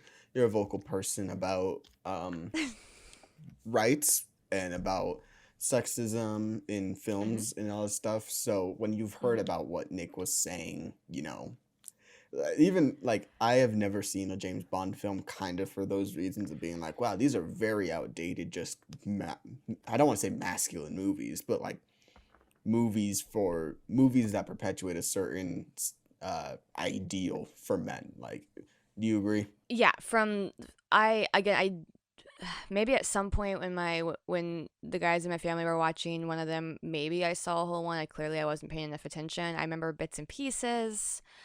But between what I remember and what we've talked about in Discord and just what I've picked up over the years, it definitely seemed like something where even if I'm barely paying attention, you can just kind of tell that it's very much the white straight cis man being the hero, and it seemed like from what I got, the women were really only love interests who usually either had to be saved or died tragically, or like they were there just to have sex with him, and then tragedy strikes. Again, I don't know them very well, but from what Nick was informing me of in the Discord, I don't think I was too far off. Broadly, I get that sometimes in movies, like however the story takes you, however the writer wants to go with it, it's their decision, but it's really, really disappointing when women are just the love interests. They don't really have any qualities aside from being beautiful and being attracted to the guy and being like potentially a damsel, or just very like one-dimensional, and then like they don't have their own story, or there's like one or two women in this very male-led movie, and especially with some of the older movies, it's like a lot of straight cis white men. And not saying those stories can't be good, but it feels like there hasn't been a lot of growth, and I just find that very, very frustrating that women continue to be seen as kind of just like an object in so many of these stories, and also that there's not much diversity and there's just not really inclusion, and it kind of feels like they only really are catering to the white men who like that, I guess. I mean, I don't know what goes on in those discussions, but it's just frustrating that especially with a franchise that could expand and become more complex and inclusive and stuff, it's just frustrating when that doesn't happen. Frustrating when you look back at all these movies and it's just like, oh wow, well, there's not really much for me in there. But yeah, I don't really have any. Again, I haven't seen them, so like I can't say that I wouldn't potentially enjoy one, but given the bits I've seen, I feel like I would just be frustrated by them. Which I get. I totally get. And I am well aware of what happens in these movies when I go and watch them. I had an inkling of when I first watched them all 5 years ago. I'd never seen any of them. And I watched them in release order from the first Sean Connery all the way to the most recent Daniel Craig movie. I watched them in order. I had an inkling of what they would be. And I was proven right a lot of the time. Like, the depictions of female characters, for the most part, are pretty much what you suggest. A lot of them are just love interests. They're clearly there for their looks for the most part. Most of them aren't really given much characterization. The few that are, in On Her Majesty's Secret Service and Casino Royale, those are the examples I'll bring up. Diana Rigg in On Her Majesty's Secret Service and Eva Green in Casino Royale, I think, are the best Bond girls in the series. That sort of proving your point. They both die at the end. It's a tragic character moment for Bond and for them. Eva Green's hits a little differently, yeah. I would argue. But those are the best portrayals, and they still die at the end, and they're there to reinforce Bond as a character. Otherwise, he's supposed to be a sex symbol. He's supposed to be a male fantasy type character. That's what the movies are about. I sort of approach them in the sense that these are like serialized adventure movies, basically. You're not supposed to take them too seriously. For the most part, the Daniel Craig movies definitely have become much more serious. But you're not supposed to take them too seriously. You're just supposed to sort of kick back, relax, and watch them, and catering to the audience that they had, which were white men in the UK and in America for the most part. I think they served their audience what the audience wanted for the most part, which is another discussion. But I think the depictions of minorities are obviously very dated, and I would like to imagine, I haven't seen No Time to Die yet, because that comes out next week. That's the most recent one, so we'll see how they're doing. But I think they're aware of the differences in how they need to depict people. As far as how well they do that sort of remains to be seen. But there's a lot of egregious examples of how they've depicted women and minorities over the years, and it's atrocious in a lot of situations. Like, you saw a GIF in the Discord earlier, and I didn't share the context of that with you, but in the movie Thunderball, if anyone's seen it, there's a woman who Sean Connery, I try to remember the context of it exactly, but basically Sean Connery blackmails her into having sex with him, or else he'll reveal something to her boss that'll get her fired. Yeah. And it's a hero moment for him. The music is all funny, and that's just how the scene comes off, but it's horrible, and he's a terrible person in that moment. The movie doesn't present him as such, but if you have any sense of morals and values, you would understand that he's a terrible person in this moment. There's moments like that scattered throughout. Like in Goldfinger, there's another GIF that I think got shared in the Discord we were talking about earlier. He just spanks a woman and has her, basically tells her, get to steppin' so the men can talk, so we can talk about spy stuff.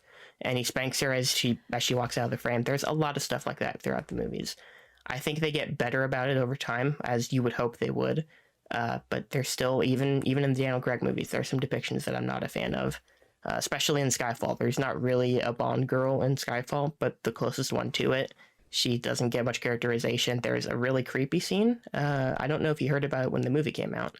I don't really want to get into it right now. Yeah, but that's one of the weakest characters I've seen in a movie, like a major movie in the last 20 years. It's sort of appalling that they still did that in a movie in 2012. But so, like, to this day, they still have issues with those depictions. I think they're aware of how they need to change the series, and like I said, I'm curious to see how they change the series.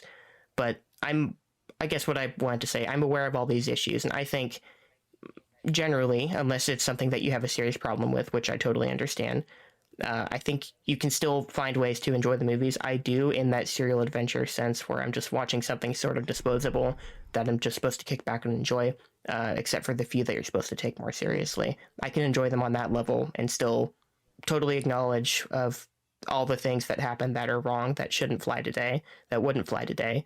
And I think you can still enjoy them on that level. Yeah, and I mean, I get that, because, like, to a certain degree with some older movies, I don't excuse the things that happen, but I understand sometimes I'm just like, okay, it's a product of its time. It's not okay, but I understand to a certain degree that it's a product of its time. And I mean, there's certain movies that I'm still a fan of, or I love, or whatever, that looking back at them now, like watching them now, I'm like, they do certain things that I'm like, wow, that's not okay. And even like, and some of them have acknowledged it, some of them haven't. And I get that it's that while certain things shouldn't have been okayed in the first place, I also get that it happens, and I don't condone any of it, but I understand to a certain degree that you can still enjoy other parts of that movie or TV show, because like I said, there's ones I enjoy that have like scenes that are flat out prejudiced or just whatever. They're just they have things that are very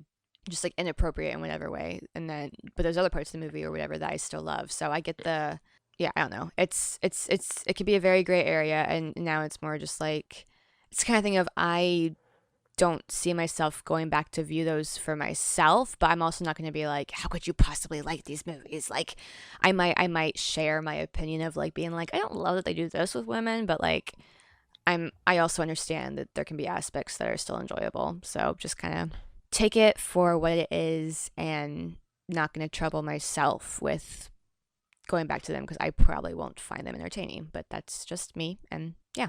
Yeah, no, I think I sort of view it in the same vein as the separate the art from the artist thing that we were talking about earlier. Like everybody's gonna have their own threshold for what they can and can't handle. Like I go back and watch old movies. That's what I do, whether it's stuff I missed growing up or stuff way back decades past that I just never had the chance to see. And I have to go into everything with the understanding that there will be stuff there, and especially, the older you get, the worse it gets in a lot of instances. But I have to go back and watch older stuff with the understanding that there might not be stuff that holds up.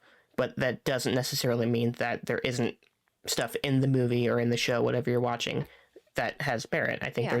there you can find a lot of merit in pretty much anything older you go back and watch.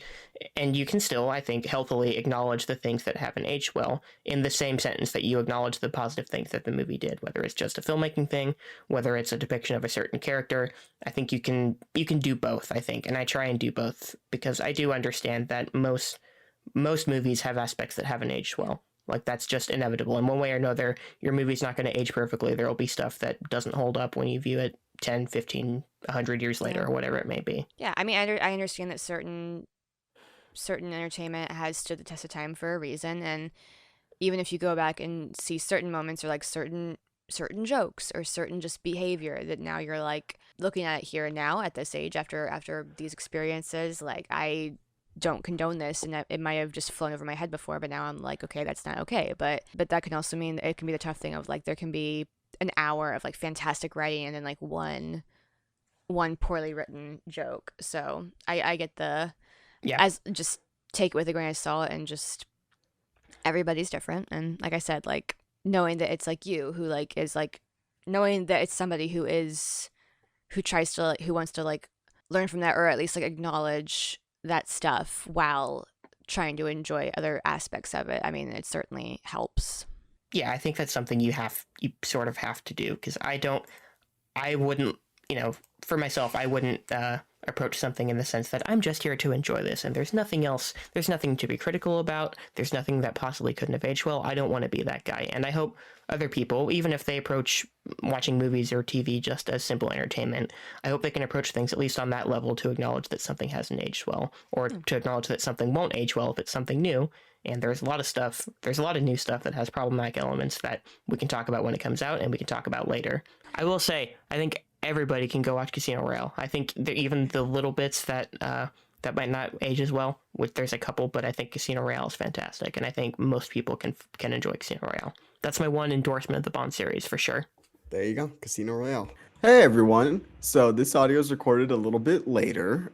We had some issues with my power going out, and we thought that we had lost a file, but we didn't. So this is going to be our discussion about Dear Evan Hansen. Be warned, we do talk about mental health awareness, suicide that does come up, self-harm. We do talk about these topics. I mentioned it earlier in the episode that it is going to be a serious conversation, so just be warned about that. But now we're going to talk about Dear Evan Hansen. So this was a Broadway musical that Still is. was 2017.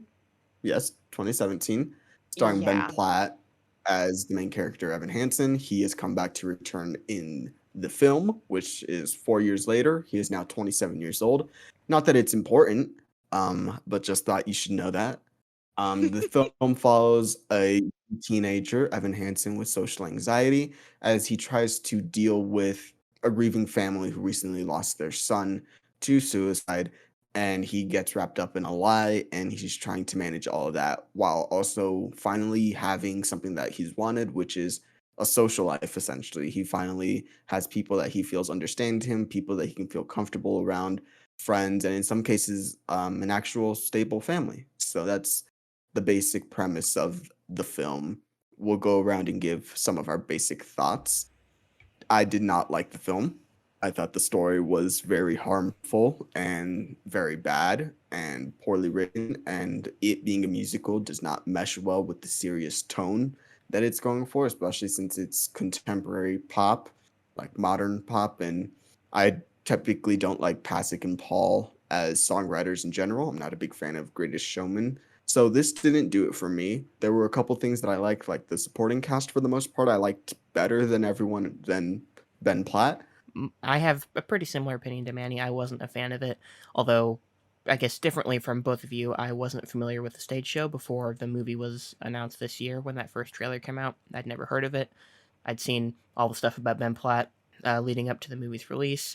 I didn't think I would like it, but I gave it a shot, mostly for you, Kat, so you're welcome. Aw. And I gave it a shot, and I also wasn't a particularly big fan of it. I didn't hate it as much as I feared I might hate it, but I did think on the whole the storytelling was pretty lackluster. I did find it to be, like Manny said, kind of harmful in a lot of places, and it just didn't click with me in any way. And I'd hoped that the performances would help save it, but I didn't end up liking most of the performances, save for a couple. It's just not, it wasn't my thing. We can get into it more as we go on, but I was not a particularly big fan of it. I don't think I hated it as passionately as Manny did, though. Okay. As you might have guessed, I really enjoyed it for what it was. I loved it.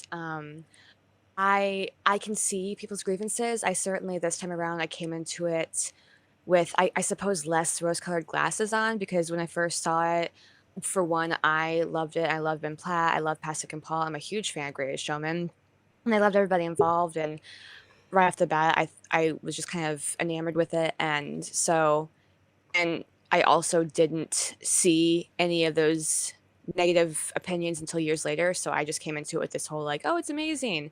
And I certainly kept some of those opinions and some of that point of view in mind this time around. And I can see why people disliked it. And I certainly don't want to discredit anybody's experiences. It's especially with something as complex as mental health and such a tricky topic. And I can totally see why people had issue with it, whether it was just the story in general or whether it was the way it was handled or whether it was the music, what have you.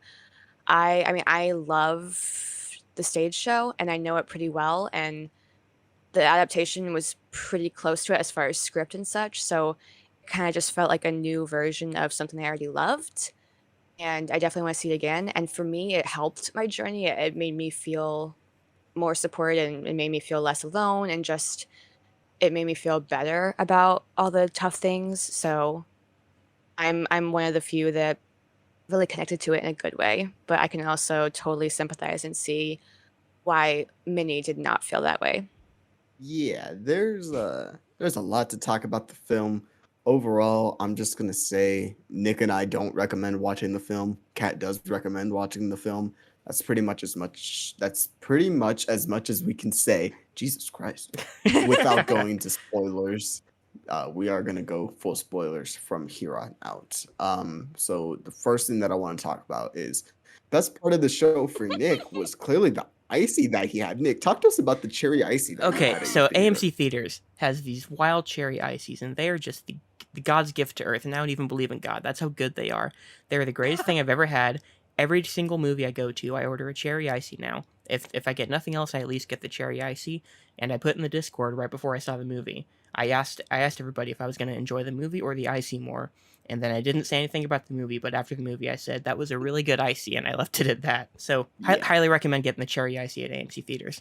Not big cherry, but I do love ices. Cherry's the best. I do like ices. I miss I like Coke pretty much all ices. ices. They still ices have are- them. I remember I used to get them. That was like the one thing I used to get from Burger King, and then one day they were like, "Oh, we have lemon lime now," and I was like, "What the fuck?" It's like, "What's your lemon lime?" Wait. You're getting a Coke icy from Burger. Okay, we're getting way off topic now. Things that we liked about the film. Things that we liked about Burger King. This is not the Things fast that we food liked tier about episode. Cat Burger King. Ooh, nice, Um, nice, nice.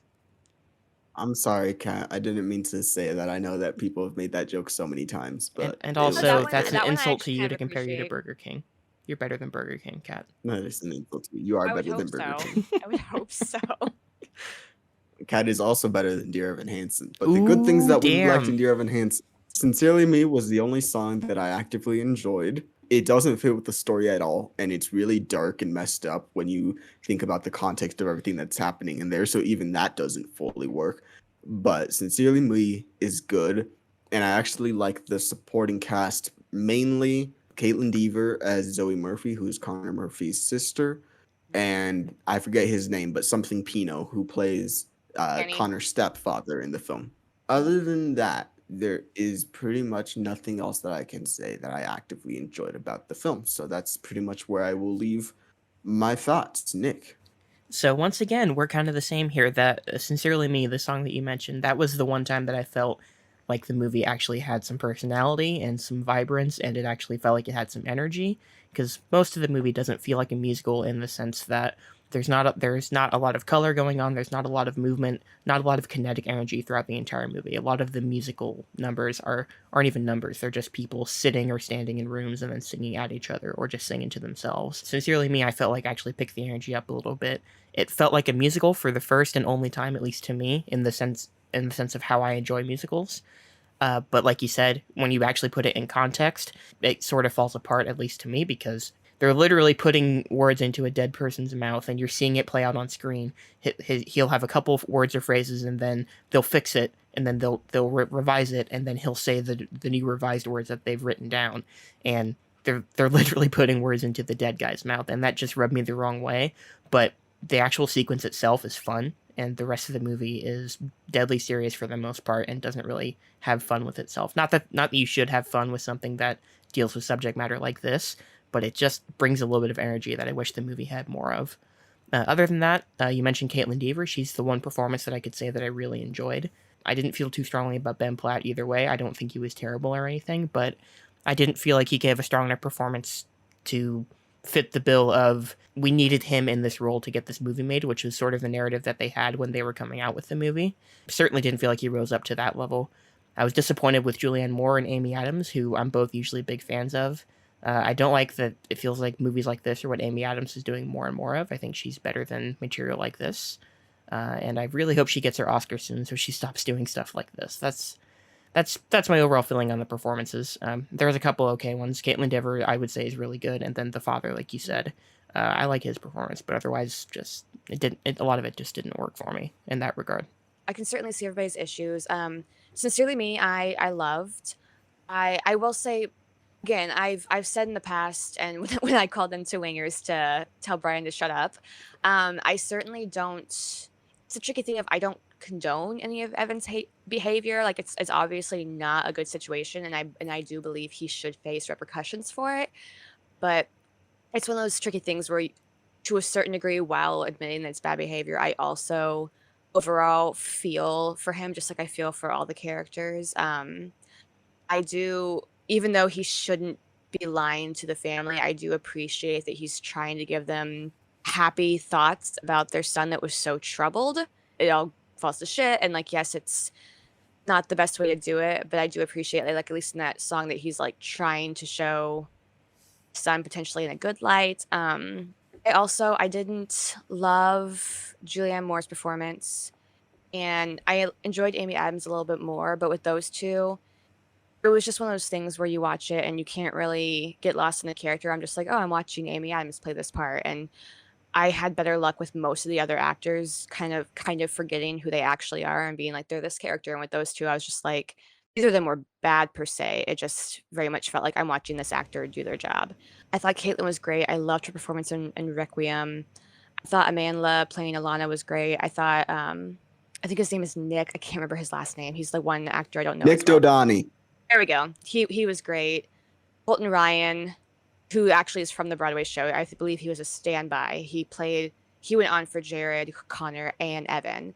He played Connor in this, and he was great. I did really enjoy Ben. It was one of those things where there was so much to it that I was already loving and just kind of so excited to see this different iteration of it. that I was already like, as soon as the music would start on a certain scene or as soon as someone would say a certain part, I would get so excited that I didn't necessarily come at it from the critiquing perspective that some might, and there's nothing wrong with that. It's just me being over here be like, "Oh, they're doing Wavy Through a Window," or "They're doing this part," and I can see people's issue. I can see that there's certain a lot of the dialogue also I feel like lands differently when it's on stage, and it's just how it is, and sometimes it's supposed to be a bit more over the top, and I feel like on stage it didn't bother me in the movie because I was already so into it. Like I said, I know the show, but things like Sincerely Me didn't feel so out of place because on the stage they were already having it felt like appropriate moments to have a laugh here and there, so it didn't feel like darkness and then Sincerely Me and then darkness. It didn't feel like such a stark difference. So I guess for me, when I was seeing these iterations, I was already kind of had in mind the show that I knew so well that none of that really bothered me. I certainly came into this watching it, and I certainly could like kind of hear in my head certain people's understandable issues with the show and took that into consideration for certain scenes and such. But you know me, I was still weeping. Words Fail still like crushed my soul. I still loved it and kind of just accept it for what it is. And like I said before, this just happens to be one of those things where unfortunately, while it troubles so many people, and that's totally fine, their experience, like the music itself has just really helped me in some of my own mental health issues and such. So for me, it just kind of feels like one of those things of just like coming back to something that just makes me feel like supported and less alone. So that's just probably it's one of the reasons I covet it so much. But I also understand like did the movie have to be made? No, but I'm still really glad that I got to see it. You bring up a couple points that I want to go over. One of them was you say that like the tone was better going from the other songs to Sincerely Me. I went back and I rewatched the stage musical. Okay. They play pretty much the exact same from stage to show. Not exactly, but he pretty much sings For Forever. His parents thank him, and then on the stage show, it cuts right to Jared saying like, "Oh my God, you lied to the family. You did all this other stuff," Yeah. and it's pretty much that way in the film. It takes even longer in the film to go from For Forever to Sincerely Me. So I don't think it's a thing of, oh, well, they just handled it better on the stage play. I think it's just the Musical. concept of, oh, we're writing fun letters about a kid who died because we're, talking to the family, and we're going to be manipulating them into thinking that we were great friends, even though we weren't, because this is all that they have. It's just Yeah. uncomfortable and, in my opinion, just gross.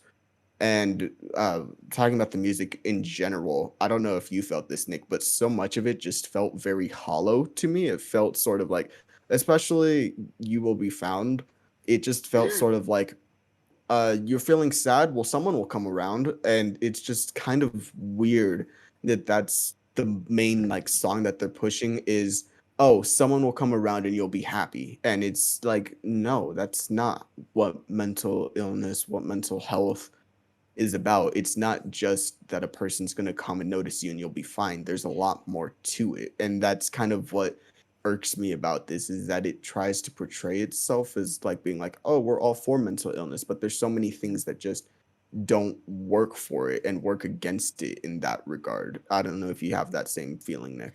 I felt that way a lot. I think my main problem with this movie, other than just the storytelling in general, not adding up to make Evan a good protagonist, in my opinion, is that thematically I feel like it wants to delve deeper into mental health issues than it actually ends up doing. Because you mentioned the You Will Be Found song, and I thought that scene felt horribly executed in the movie. For one, because it's basically you're literally seeing Evan's lie be compounded more and more and more, going viral to the point that he's gaining thousands of followers and that they're getting tens of thousands of dollars in donations for the Connor Project or whatever it's called. And it's like, in one perspective, you can see, oh, look at all this good that's being done. And from my perspective, I'm just looking at it thinking his lie is getting worse and worse and worse by the second now because of everything that he's doing. In that sense, how it relates to him as a protagonist, he's compounding everything and making it 1,000 times worse in that sense. I think that the execution of the scene wants you to think it's a triumphant moment, but it doesn't hit as a triumphant moment for me at all. But overall, as far as how it pertains to mental health, doesn't hit for me in the way that I think it wants to. I feel like I said, it wants to go deeper, but more than anything, it feels like it just ends up being a very simple, basic message of you are not alone, which I appreciate, But I also feel like when the movie is clearly diving as much into mental health as it is, whether it's what Evan's dealing with, what happened to Connor, whatever, or the other characters who are going through similar stuff, I feel like it doesn't actually focus on what's happening with people with mental health issues and how it affects everybody individually. I feel like it's just very broad in the sense of you are not alone, which like I said, is a nice positive message. But for a movie that's so focused on it, I wish it would have delved deeper than that. And I feel like it ultimately didn't, Yeah. especially as it pertains to Connor, And because he's the character who actually went all the way and ended up committing suicide, and which is tragic. But I feel like it focuses on how that pertains to Evan more than what actually drove Connor to that point, and whether the help or lack of help that he was getting, how that contributed to that, and how his treatment actually contributed to that. That's the stuff I would have liked to see explored more, and instead it focused mostly on how it pertained to Evan. And I think tying back to Evan as a protagonist, I think that's what makes Evan a weaker protagonist to me, because I feel like the actual meat of the story is there with Connor, and they don't focus on the intricacies of what happened with Connor. yeah, and going off of that, like we talk about Evan just as a character not feeling a good protagonist and all this other stuff. After he gets invited to dinner with the parents, he never questions anything that he does.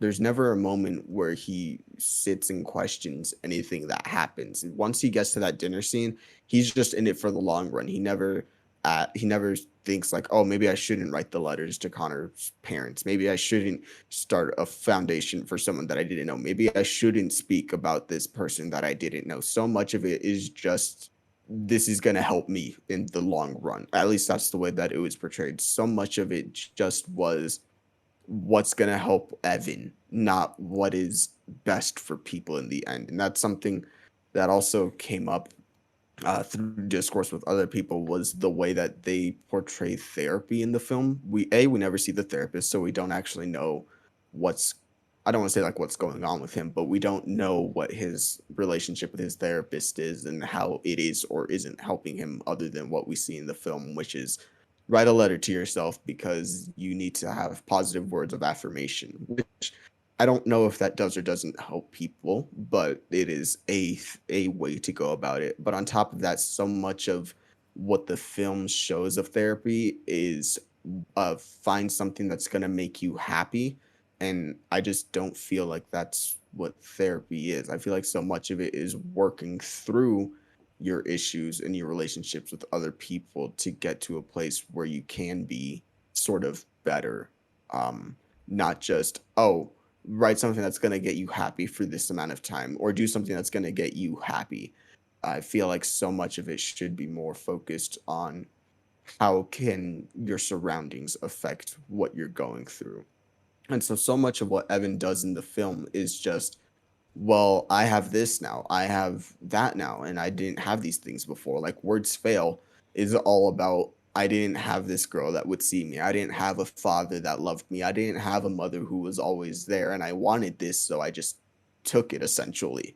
And he tries to say in the song like, "Oh, but that's not a worthy excuse." But he still did it, and at the end of the day, the song is still focused about him and his emotions, not about what the family is going through. And that's just something that irks me so much, is that this is a story about, or it should be a story about a family and they're grieving over their son that they lost, but so much of it is focused on, I'm a kid who didn't have these things growing up. Now I have them, so I'm going to try to keep them at all costs. And if that sounds like simplified, it is an overly simplified version of it. But that's just the way that I saw a lot of the film. I mean, I can definitely see where you both are coming from. There's plenty of statements you made where I'm like, even though I still see it slightly differently, or even though I still love certain aspects, I don't necessarily fully disagree with certain things you said. I personally, one thing I will say is I get that it's tough with this narrative, but for one, at least at this point now that I've like had more time to think about it, I don't necessarily see Evan as a protagonist. I feel like he just happens to be the lead, which can be tough because there are certainly stories that I want to see more of. I wish we saw more of Connor. There's this really sweet song that was cut from the Broadway show that Mrs. Murphy sings in the bedroom down the hall that talks a little bit more about the struggles with Connor. And it does suck that most of what we see from Connor, whether it's even more in the stage show, because in the stage show he was like a voice Evan talked to try to like see whether or not he should do certain things, or just kind of like the voice in his head. It wasn't the real Connor, but that's what we saw of Connor. It really sucks that most of what we see of the real Connor is so brief, and I don't know if there was a certain point that they chose to make with that decision, or if it just happened. I'm not sure what the thought process was on how much they were going to show Connor when they were creating the show or the movie. It does suck that we don't get to see more of him. I appreciate that he has his own song in this, but I also it's kind of a bummer that it's mostly just sung over other scenes, so you don't necessarily realize that it's his story right away. I will say, as far as with You Will Be Found, I can't say for certain what the entire goal was of that. I've watched plenty of behind the scenes videos, but I don't remember for certain. I know that I feel like, at least with the beginning of it, he's talking about his own struggles of breaking his arm in the forest and no one being around him, and it feels like he's trying to kind of reassure himself, or at least how he was like saying like, oh, just, or he was just saying like, actually Connor was there with me, and then also maybe reassure others. I will say I couldn't help but chuckle when I watched it in the theaters because the microphone fell and he kept singing, and I was like, honey, you can pick the microphone up, no one can hear you. So that was one like technical thing that I was like, oh, they're not gonna, if this was real, they wouldn't hear you. So that was one little thing that I was like, oof. But both of you make some really good points about like logically, or seeing certain things from a different perspective. Like I said, a lot of this I saw with kind of a different point of view and firsthand. And I don't know if it changes my opinion that, or if it affected my opinion on the show as a whole or the movie as a whole, that I became obsessed with the cast recording before I knew the whole plot. So I'm not sure if that affected how I viewed certain choices that were made. I can certainly see people being very having like a disdain for Evan and the issues with him. And while I love Ward's Fail, and while I can see him kind of having that turmoil and that battle of like, I shouldn't have done this, but I did it, and bringing up things that he didn't have. Overall, it just kind of feels like much more of a divisive story than I realized, and that's okay. And while a lot of it felt either uplifting for me or just reminding of me of like the amount of times I've listened to Will Be Found and just that like bridge of You Are Not Alone, the amount of times I sit there and really think about it and just like it hits me in a certain way. And I just have a certain special like emotional reaction to the show in a good way. And I understand that at this point, a lot of people are going to have a negative reaction to it, and I totally get that. And I noticed that both of you were mentioning the way that the song placement was, and for me, I didn't mind that because I've known some musicals where they just kind of, where it's not as big of like a number and they just kind of start talking and then it's singing. And I'm not sure if it was just this particular story that felt out of place for you, or if it's just that you prefer musicals that have like we mentioned in the Heights before, that it's kind of like a whole big number. I'm not sure if it's either of those, but I just know that whenever I was viewing it, nothing really felt out of place to me. And maybe that's just because of when I got into the show, and by the time that I heard these opinions, I was already so obsessed with it. I don't know, but I'm happy that I enjoyed the movie. I was really worried about not liking it, and like I said before, I can totally see people's issue with it. But it's one of those things where I'm like, I recognize the issues it has, but it's not so much issue for me that it keeps me from being grateful for the movie, if that makes sense. Yeah, and I don't want to come off in a certain way, like you No, you said, don't. It's like okay. no, like you said, it helped you, and I want to be clear. If it helped anyone, I'm totally happy for you that it helped you. And anything I say, I don't mean to diminish you, because everybody has different experiences and it's going to hit you in a certain way. It just hit me in a certain way that really rubbed me the wrong way. Most of it, some of it That's worked, some of it worked okay for me, but as a whole, it rubbed me the wrong way. that's fine. I mean, there's plenty of shows and movies where that like bothered me on a personal level that other people loved, and it's just like everybody has their own stories. Everybody has certain things that are either going to hit them because of their own, hit them negatively because of their own experience, or just because that's just how they react to certain things. And something that I appreciate about the three of us having this discussion is to show like we're gonna have different opinions on certain things, and that's okay. And sometimes it's harder to have different opinions because it's such a emotional conversation, or it's such a heavy conversation or what have you. And I think as long as you can understand the other person's opinion, but still be respectful and still be, and like if they liked it, be grateful they liked it, and otherwise just be like, well, it's a shame you didn't like it, but I'm glad you at least tried. I mean, that's what I said when I called into Wingers. It was just like, however, have whatever opinions you want on this. Just if you're at least interested enough to look into it and see if you like it, then like if people don't like it, then that's totally their thing. It's like that's totally fine. But if it helps anybody, then that's amazing. I mean, anything that can help anybody feel a little bit less alone is also amazing. So just whatever reaction you took from it, I'm glad people at least gave it a shot. Yeah, I feel the same way. I just want to make that also clear that if it helps you, that's good. We all have different things that end up helping us at the end. Just for me, it didn't work, and it's so funny that we talk about like this movie because one of my favorite movies of all time, Perks of Being a Wallflower, Mhm. directed by the same person, has a lot of the same, not a whole lot of the same elements, but you have a socially awkward kid who's going through high school, has experienced trauma in his life, and sort of Mhm. trying to find a group of people that he can relate to and talk to and be with. But one of the things that I just feel this movie does that Perks doesn't is that they used his depression, anxiety, his trauma, they use that all sort of as a scapegoat for everything that he ends up doing in the film. Throughout the film, we hear like his conversation where he's talking to Larry and he says like, "Oh, your dad must be so proud." And we see the text messages on his phone showing like, "Oh, his dad doesn't really like him," or "Mom's always out of the house and not really working," or she has this perception of Evan that she doesn't say out loud, and all of that is made sort of to make us like Evan or to sympathize with him. Whereas in Perks, the main character is just likable. And yes, he is awkward and he does do, some things that you don't really approve of. But at the end of the day, he's not messing with people's lives and trying to get away with it by saying that it was a good thing.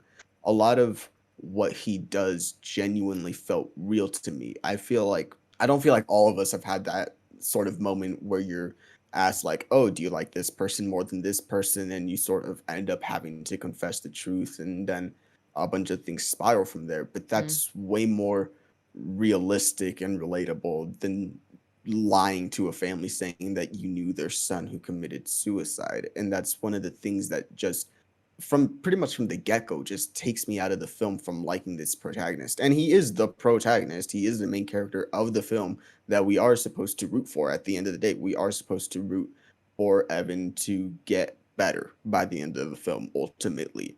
But the way that they try to do it feels very manipulative and it feels very much like, oh, he's a sad boy. He can do whatever he wants and we'll Sad just boy. accept it. Like even with the characters in the film, Jared never calls him out. He writes the letters and then completely goes with it for the rest of the film. Alana tries to call him out, but she ultimately ends up, making things worse, which is another story about making a person of color ultimately the bad guy for leaking things. The parents, they say that they don't want Evan to come forward because they think of him as a son. So everyone is just trying to defend Evan like throughout the entire film. And even the very last thing that we see, which is Caitlin Deaver, having that moment with Evan, it's implied that she forgives him, not that she detests him, which I think that last line of her being like, "Oh, I just wanted to make sure that you saw it." I feel like that could have been played way more, I don't want to say petty, but it could have been played way more angry, not like shouting angry, but it could have been Right. played with so much more disgust and You did like all this, being the least you like, could do is see the orchard. yeah. And it's just it doesn't, even like with them trying to say like, "Oh yeah, we're trying to make him own up to his actions and learn from it," so much of it still just feels so hollow because at the end of the day, Evan essentially, I don't want to say that he gets what he wants, and it's not that I want to say that it's bad that he's better, but it doesn't feel genuine and earned. It's a quick montage Sure. that we assume is over a month or two of him trying to learn, who Connor was, but no one ever really calls him out and he doesn't face real repercussions for it, in my opinion. And it's just all used throughout the film. It's just saying like, well, he's going through this. He has social anxiety. Do you really expect him to own up to this family that lost their son? And it's a tough situation, I'm sure, but I know that I wouldn't go lying to a family saying that I knew their son. I, I, I'm sorry if that comes off as harsh. I don't mean for it to be harsh, but that's just my opinion. Is that from the get go, I don't like his character. I don't like his motivations. And I don't like the way that the film tries to use his situation to justify the actions that he does. Yeah, I get that. I kind of feel the same. Like, it's the whole story is structured in a way that he becomes a less and less likable protagonist as it goes on, as the lie keeps getting bigger and bigger, and he almost, at a certain point, he collapses under the weight of all the lying. But like, that's not what I want my main character to be, and it feels like they're trying to overcompensate for that part not clicking by trying to throw as many different ways to make him sympathetic as they can, whether it's he's got the crippling social anxiety, or his dad hasn't been home, or his mom isn't around, or they have issues with money, which then they sort of have a classism subplot that they bring up a couple times that ultimately I don't feel like gets explored too heavily.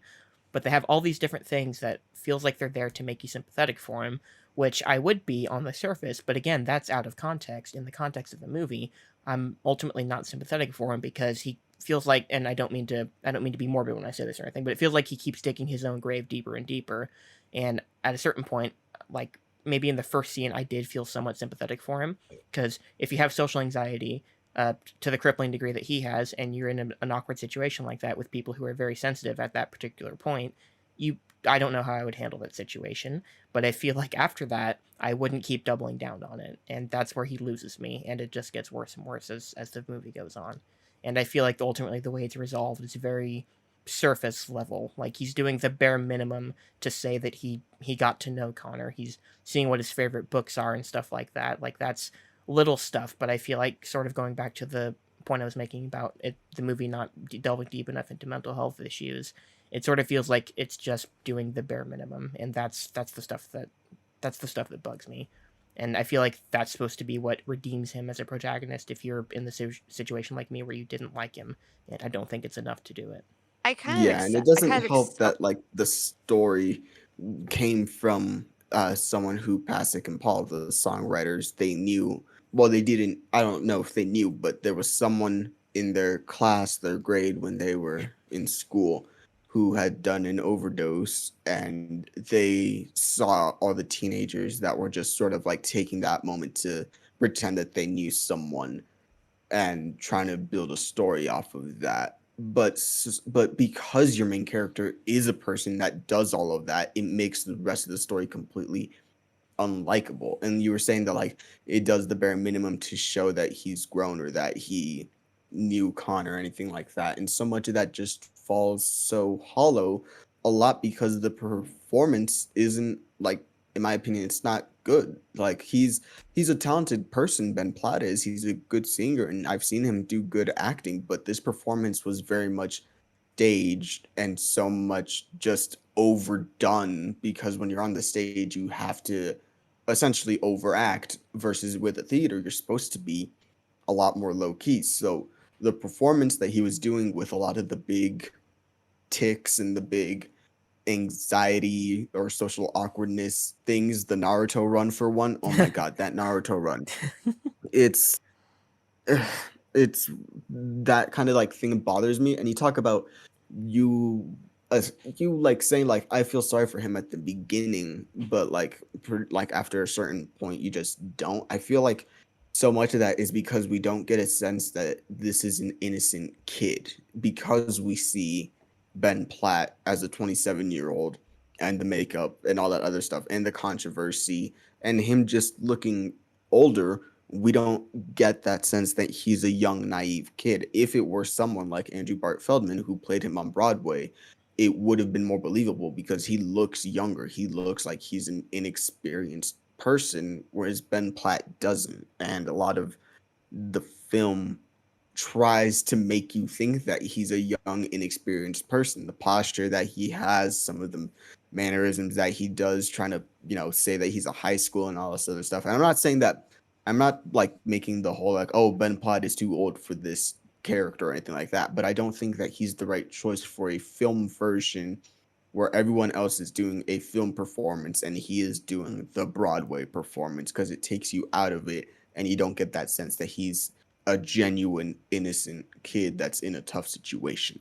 Yeah, and it feels to me, and I don't mean to bring things back to Bond for too long, but I just watched all I just watched all the Roger Moore Bond movies, and in his last movie, A View to a Kill, he was 58 years old when that movie came out, and that's way too old to embody a super secret agent spy who needs to do all this action, and you can see all the stunt doubles in the movie because he can't do it anymore. And I sort of feel a parallel to Ben Platt in that sense, where it's like the main thing that you have this person in the movie for, they can't embody what they need to embody anymore. Roger Moore can't be that secret agent who can do fight scenes anymore. He physically just can't embody that. And it's the same with Ben Platt for me. Like, I don't feel him as a high schooler. He doesn't embody that to me. I don't know what he feels like, but he doesn't feel like a 17-year-old, and that's what they want you to believe him as being, and I just never bought that for a second. And I know that's not something that's been uncommon. That's what the jokes have been about for months on social media since the movie got announced. But it's just, that's something that takes me out of his performance because I don't buy him in any way as a high schooler. And like you said, the innocence that you can get, obviously, by the time you're 17, 18, you've lost some of that innocence, but you've got more of that as someone who's still naive about how the world works than you do as someone like him who's 27, 28 in real life and to me, he looks like 10 years older than that. I don't think he embodies the role, and I think that's kind of a key thing if you're going to cast somebody. Yeah, like going back to Perks, like I mean, Logan Lerman, he was in his 20s when he played that role. So was Ezra Miller, so was Emma Watson, so was Mae Whitman, so was pretty much the entire cast. But they felt way more, I guess, like younger.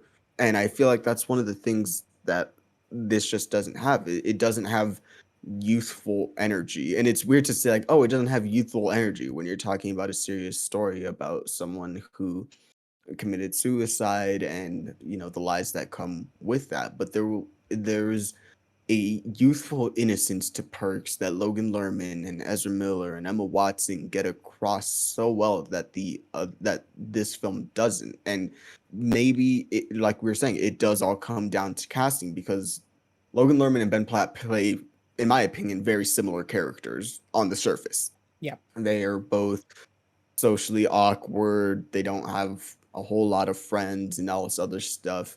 But Perks does it so much more, I guess, like realistic. Like, he's not trembling 24/7. He's not constantly quivering. He's not constantly, shaking with his arm or anything like that. And if there are people that are like that and this performance related to you, then good for you. I'm glad that the performance worked for you where it didn't work for us. But for me personally, it felt like so much of an over exaggeration where you don't have to do that. You don't have to do those things to show someone as being socially awkward, extremely socially awkward either. You can easily do someone just fumbling their words, or someone being overly quiet, being on the outside, being on the outside looking on the inside, being all the way on one side of, like when he's at that table. It's so weird because when he's sitting at that table by himself, I think to the beginning of Perks of Being a Wallflower, where Charlie is sitting at the table reading a book, looking at the other groups, and he goes through all of them. He says, oh, this was my friend in middle school, but she got mean once she hit high school. This is my sister, she's a senior, I know her, she's my family, but she doesn't want to hang out with me, and all this other stuff. And you feel sad for him, but you don't feel like he's a sad sack. You know what I mean? Dear Evan Hansen tries to, and I'm really sorry if this comes off as offensive or anything like that. I genuinely am.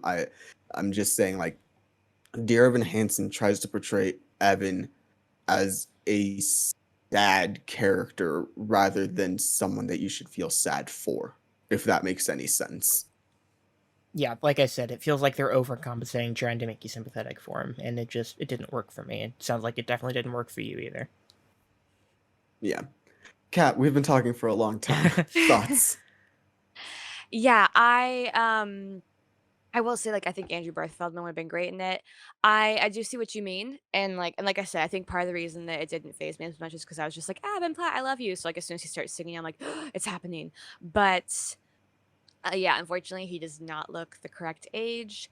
I know that Steven Chbosky and Universal had told him, "We're only interested in making it with you," which on their part might not have been the greatest choice if they wanted to have the characters, like, youthfulness and experience be a part of what makes his journey a maybe understandable. I don't know what the right word is because like I don't think anybody totally like sides with everything he does, but give a bit more empathy or something to all the bad choices he makes. I totally get what you're saying about that. I think, I mean, I kind of admitted when even going into the movie, I was like, this might be dumpster fire, but it will be my dumpster fire. Like I knew that there was going to be things that everybody else was going to be like, this, and this, and I'd be like, you're totally right. However, I'm still in love with the show, and like part of me is like, I don't care that he looks older. I'm just I love this show. Like part of me that's like that's typically very critical about like they don't look this age or this and this and this or they could have got this like yeah. There's a part of me that's like yeah, you're totally right. It should have been someone this age or something. The part of me's just like whatever. I love Ben Platt, but so I totally get where everybody's coming from and how the fact that he looks so much older doesn't really help the story. It doesn't help the idea of this person being so inexperienced that they're just that might give them a bit more maybe leeway to making some really big mistakes, like you were saying with Perks. So I totally understand that. However, I will say, I think there's one aspect that we all appreciated, or at least me and Manny. I don't know if Nick picked up on it when he saw it, but I saw it and I was like, oh, yes, the school mascot, the school team, or the Bobcats. Oh, Yeah, the I Bobcat. forgot about that. In the opening scene when they were in the gym, I was like, oh, Bobcats. Yeah. I was like, oh, Bobcat, yes. You could trademark So, yours if you wanted to. That's how cool your we spelling is. could. Yeah. Ours is Exactly. Go better. listen to Bobcat music on YouTube. Yeah, we actually did a cover of "Only Us" because I was like, I was like, Bobby, I have to. I was like, this song means everything to me. I was like, we have to do this when Evan Hansen comes out. He's like, yeah, okay. He's like, yeah, I'll learn it. I'm like, I love this, and like, I will admit that doing that song, regardless of what people think of the show or whatever, doing that song made me very emotional. That was 2 weeks ago that we did that, and we did one since then, and then we have one coming out in a couple of days. It'll So, probably be out by the time this actually gets uploaded. should I just say what it is? Sure, go ahead. So we have a very lovely Discord through Wingers, patreon.com/Wingers or Amateur Hour Films on YouTube. Go check them out. They're hilarious if you don't already know who they are. They're the reason we're all friends. Yep. And the reason Bobcat exists. And very passionately suggesting some music I was not really aware of because it's not my usual genre. But Bobby loves the band too. And so we are finally don't expect any screaming from me. Ah, damn it. We are finally doing we're doing Seize a Day by Avenged Sevenfold. You should have done Backcountry. A sentence I never thought I would say, but here we are. I never thought I'd say I saw it at Dear Evan Hansen in theaters. But there we go. But part of it, I mean, like I was kind of thinking of like anybody who has suggestions in Discord, like if it's in our range, it's like y'all are great giving it like actually like actively like watching our videos and showing support and giving us suggestions. So it's like if any suggestions that y'all give, it's like, or at least going to go on our Google Doc. I know one of our friends, Pete, on Discord. Hey, Pete. Hi, Pete. He kind of, we'll say, encouraged me, saying that if I did Avenged Sevenfold, he would watch Hamilton. So how could I say no to that? And I was like, okay, Bobby, which one do you want to do? I'll learn it. And then he had the idea of Seize a Day, and I was like, sure. And yeah, like I said, don't expect any screaming from me. There's just going to be some very high notes. It's just I was very much like, okay, how are we going to make this like a soft cover? Because that's all I know how to. I was like, going from this somewhat screamy song to my voice. I was like, let's see how this works. But I think it turned out well, all things considered, and hoping that the people that were passionately requesting it enjoy it. And we have our own YouTube channel now, Bobcat Music. You do. You're big time. Manny, we should get our own YouTube channel. Hint, hint. Good. Oh, who knows? Maybe this will be on the new YouTube channel. Hmm. Mm. But Kat, you talk about Only Us, and I want to talk about a couple more things. The Okay. relationship between Caitlin Deaver and Ben Platt does not feel realistic in any way, sense, shape, or the form. That sentence did not make any sense, but the point is that I don't believe Caitlin Deaver and Ben Platt are romantically in love or anything like that. They have Okay. way more of a this is my brother's friend relationship than this is someone that I want to, kiss or anything like that.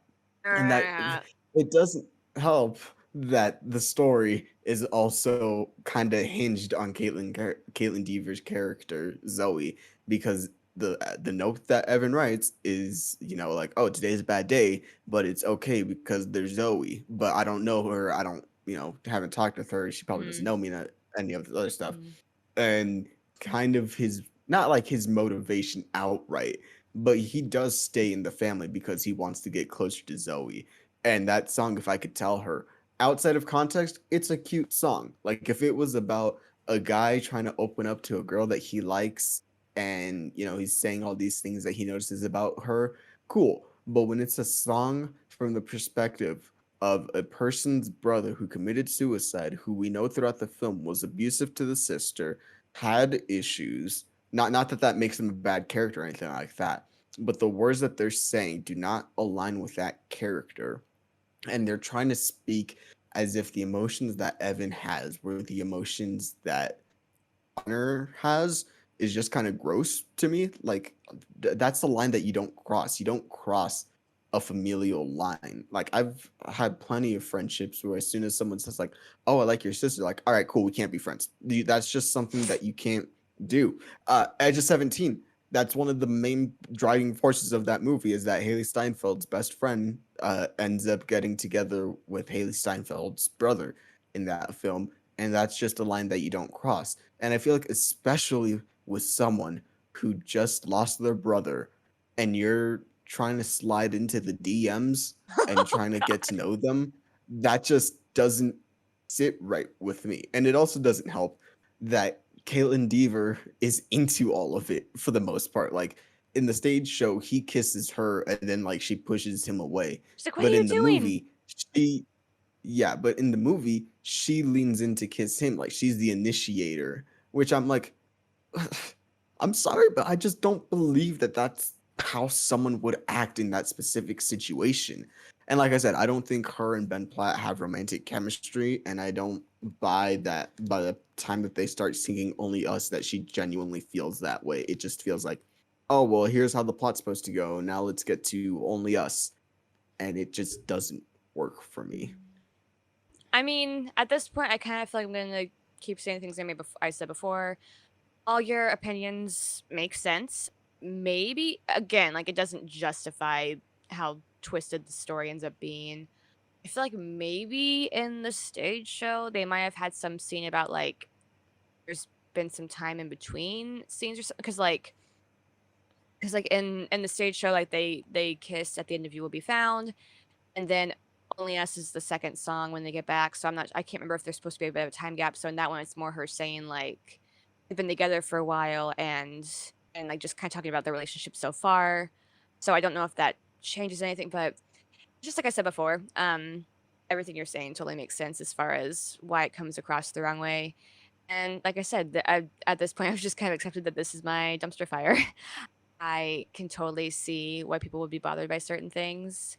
I fell in love with that song before I knew the whole story. I'm not sure if that would have changed my opinion, or like also the show came out quite a while ago, so I don't know if some of those things would have come across to me differently if I saw them now. I don't know.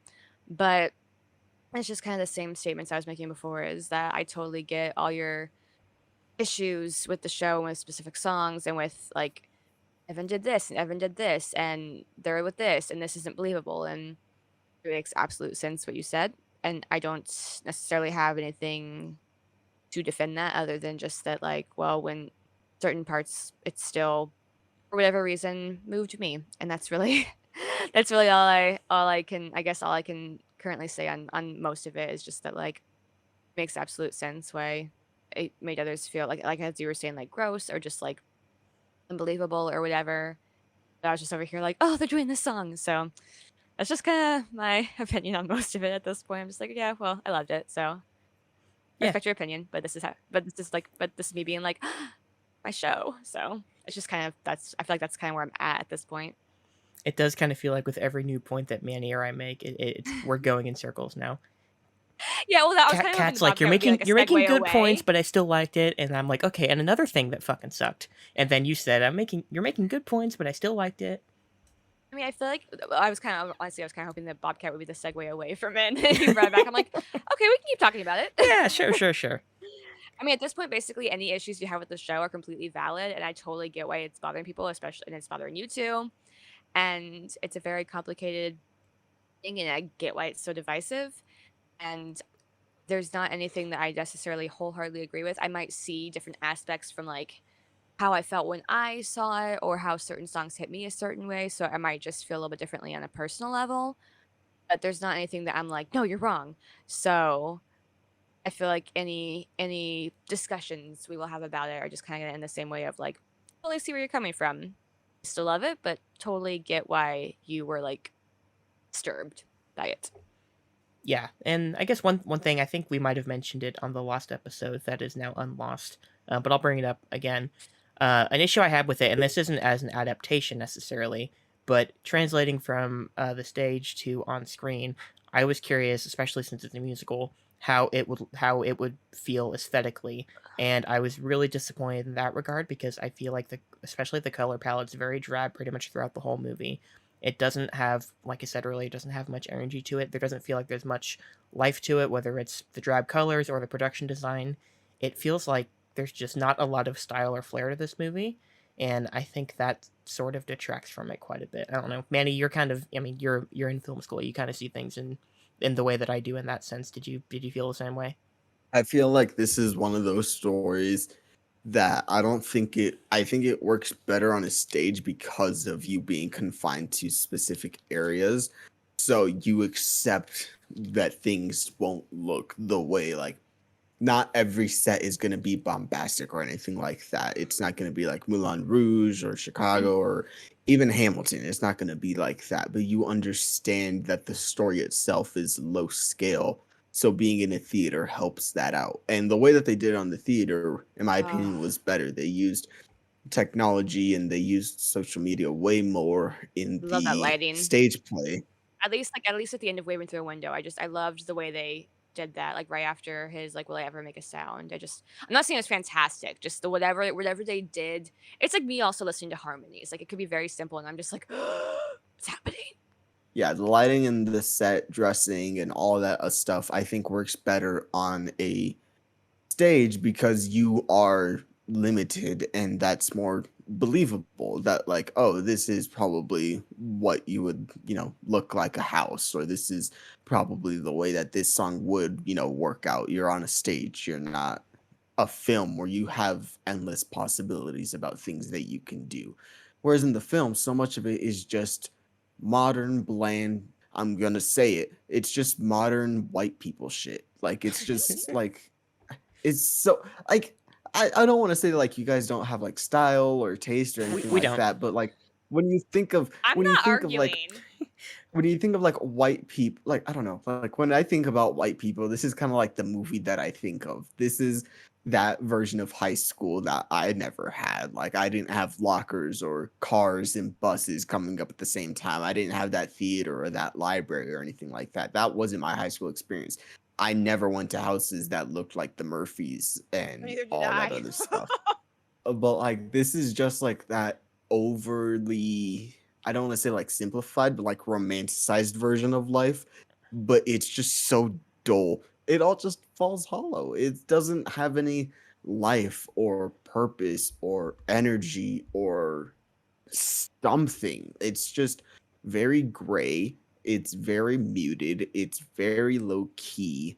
And you can have those things, but you can still have an interesting direction to go with everything. I'm going to keep coming back to it because it's a fantastic film that everyone should go watch and I think is infinitely better than this piece of garbage film. But Perks of Being a Wallflower, it's low key, it's low lighting, it's, you know, kind of just your average looking film, but so much of it has life, whether it's the characters, the costumes that they're wearing, the settings that they're in. They might be simple, but they all convey something that keeps your attention. And everything in this film could have been replaced with something else, and I wouldn't have noticed. I wouldn't have noticed because of how boring it was.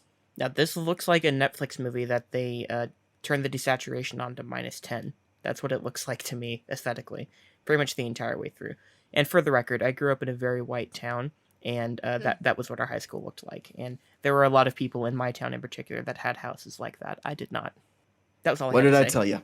Some white people stuff right there. Yeah, yeah. But yeah, Yeah, I was about to say, I think we all have made excellent points. I think we all have gone into detail about what we liked and didn't like, and things that are important to us. And I think it's a perfect time to move on to another subject. That's fine. I think that's the last subject for the episode. Yeah. So we had a nice lengthy discussion. Kat, I appreciate you. And we appreciate all you guys out there listening. We do really appreciate you. Yeah, I don't want to say like, oh, if you're having a hard time, things will get better, because that's a personal thing that you work through that I don't feel I can have a say in. But I want to let you know that you are loved by us. At least we do hope that whoever listens to this, it helps them in some way, shape, or form. We don't want to try to take credit for any of that, but we do hope that we can at least bring a smile to your face at least once through this episode. You are loved. You are not alone. A little mantra that helps me a lot that Broadway actress Sierra Baga says. She just says like, you are enough. You are so enough. It's unbelievable how enough you are. Whether you say that to your friends or you say that to yourself in the mirror, God knows I have. Just try to remember that as painful as the struggles can be, it does at some point get better, and just you're stronger than you know, and do your best to keep on fighting. If you're struggling, don't be afraid to reach out for help. People do want to help you. And yeah, just you deserve everybody out there. You deserve to be happy and healthy. I'll just leave it at that. You deserve to be happy and healthy. And I hope that if you are struggling with that right now, that you find it soon. Yeah, I don't think I could say it any better than that. You just... Thank Yeah, good job, Kat. Thank you. you. Yeah, I've been working on it. Thank you, Kat. Yeah, everybody struggles in their own way. Some people, unfortunately, have it worse than others. Like Manny said, I hope this show can help some people out there just be a little bit of entertainment, hopefully put a smile on your face, maybe make you chuckle. I think we're pretty funny. I think they stay for the giggles. Yeah, I hope, I hope some people did find positives out of this. Like Kat, you did, obviously. I hope other people did as well. Yeah. I hope other art comes out, or other art that has come out in the past. I hope that can help other people maybe in a deeper way than I think this movie ended up exploring. I hope we get more art that discusses this in more detail, because I think that can be helpful. I don't think there's an easy solution out there to reach out to people, and that, once you reach out to people, or once you understand that you're not alone, that it's over. I don't think it's over at that point. There's a lot of work to be done. It's not easy, but you just got to keep fighting. You got to keep getting through it, and things will get better, I think, if you keep fighting. Yeah, just one step at a time. Keep moving forward. Yeah. If I have any say in the matter, we will have some more inclusive, and we will have some more. If I have any say in the matter, we will have some more stories that discuss these topics and make it a little bit less stigmatized. Yeah. Yeah. No, 100%. And I'm with you guys. I'm glad that we could do this. I'm glad that we could have a nice civil discussion about this. This is something that is important to all of us. And like we said, some people have it worse than others.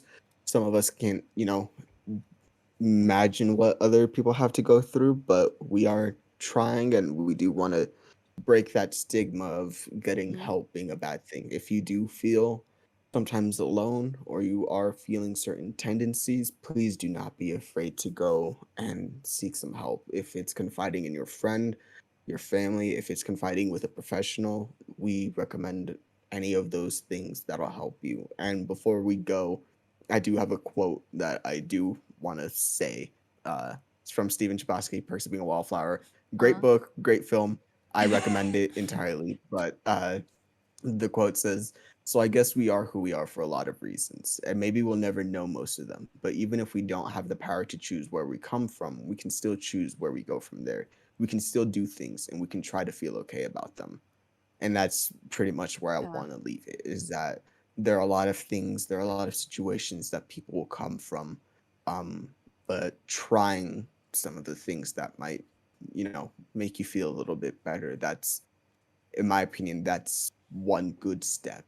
I think accepting the little things, if you are, dealing with heavy depression or anxiety or anything like that, the small things mean so much in the long run. There have been plenty of times where I've been like, all right, I went out of my room today. That's enough. Yeah. Those small things end up being a lot in the long run. Little So I victories. just want And to let it's okay. people know, yeah, the little victories. It's okay not to be okay. You're allowed to have days where you're just your achievement is that you got through a day, and that's okay. Yeah. And that is perfectly okay. Yeah. So that's going to be it for this week's episode of Nick and Manny's Infinite Podcast, ending on a little bit of a serious note, but we want to thank Yeah. you guys all for listening. You can find Nick Reeves117, Twitter and LinkedIn. Kat, Not on you LinkedIn. can find her over at LinkedIn. Bobkat Music. What? You said LinkedIn. Did you mean to say Letterboxd? I mean Letterboxd. LinkedIn. Twitter, Instagram, and Letterboxd. Reeves_117. You can Oh find my Kat God. over at Bobkat Music and wherever else that she feels like sharing. I am on Twitter at catastrophe with the underscores between the cat and the catastrophe and the underscore at the end. All of the links will be down in the description. Mm-hmm. So make sure you check that description. There will be links in there to all of our socials and whatever else we might put in there. And you can find me Twitter, Star Wars Nerd 9. Yeah, don't forget Oh yeah, yourself. me. Letterboxd, I believe it's just my name. So Emmanuel Fuentes, I think all one word. But I can't remember. And so that's pretty much it. Thank you guys for listening. We We'll should see you get guys better on the at this next one. plugging. We really should be better at this by now. We should be better at this, I but meant to have all the links on hand, but alas. No, you good. Yeah, we're pros. We're total pros. We are the best at this. Uh-huh. But thank you guys for listening. We'll see you guys next week. Thank you, everybody.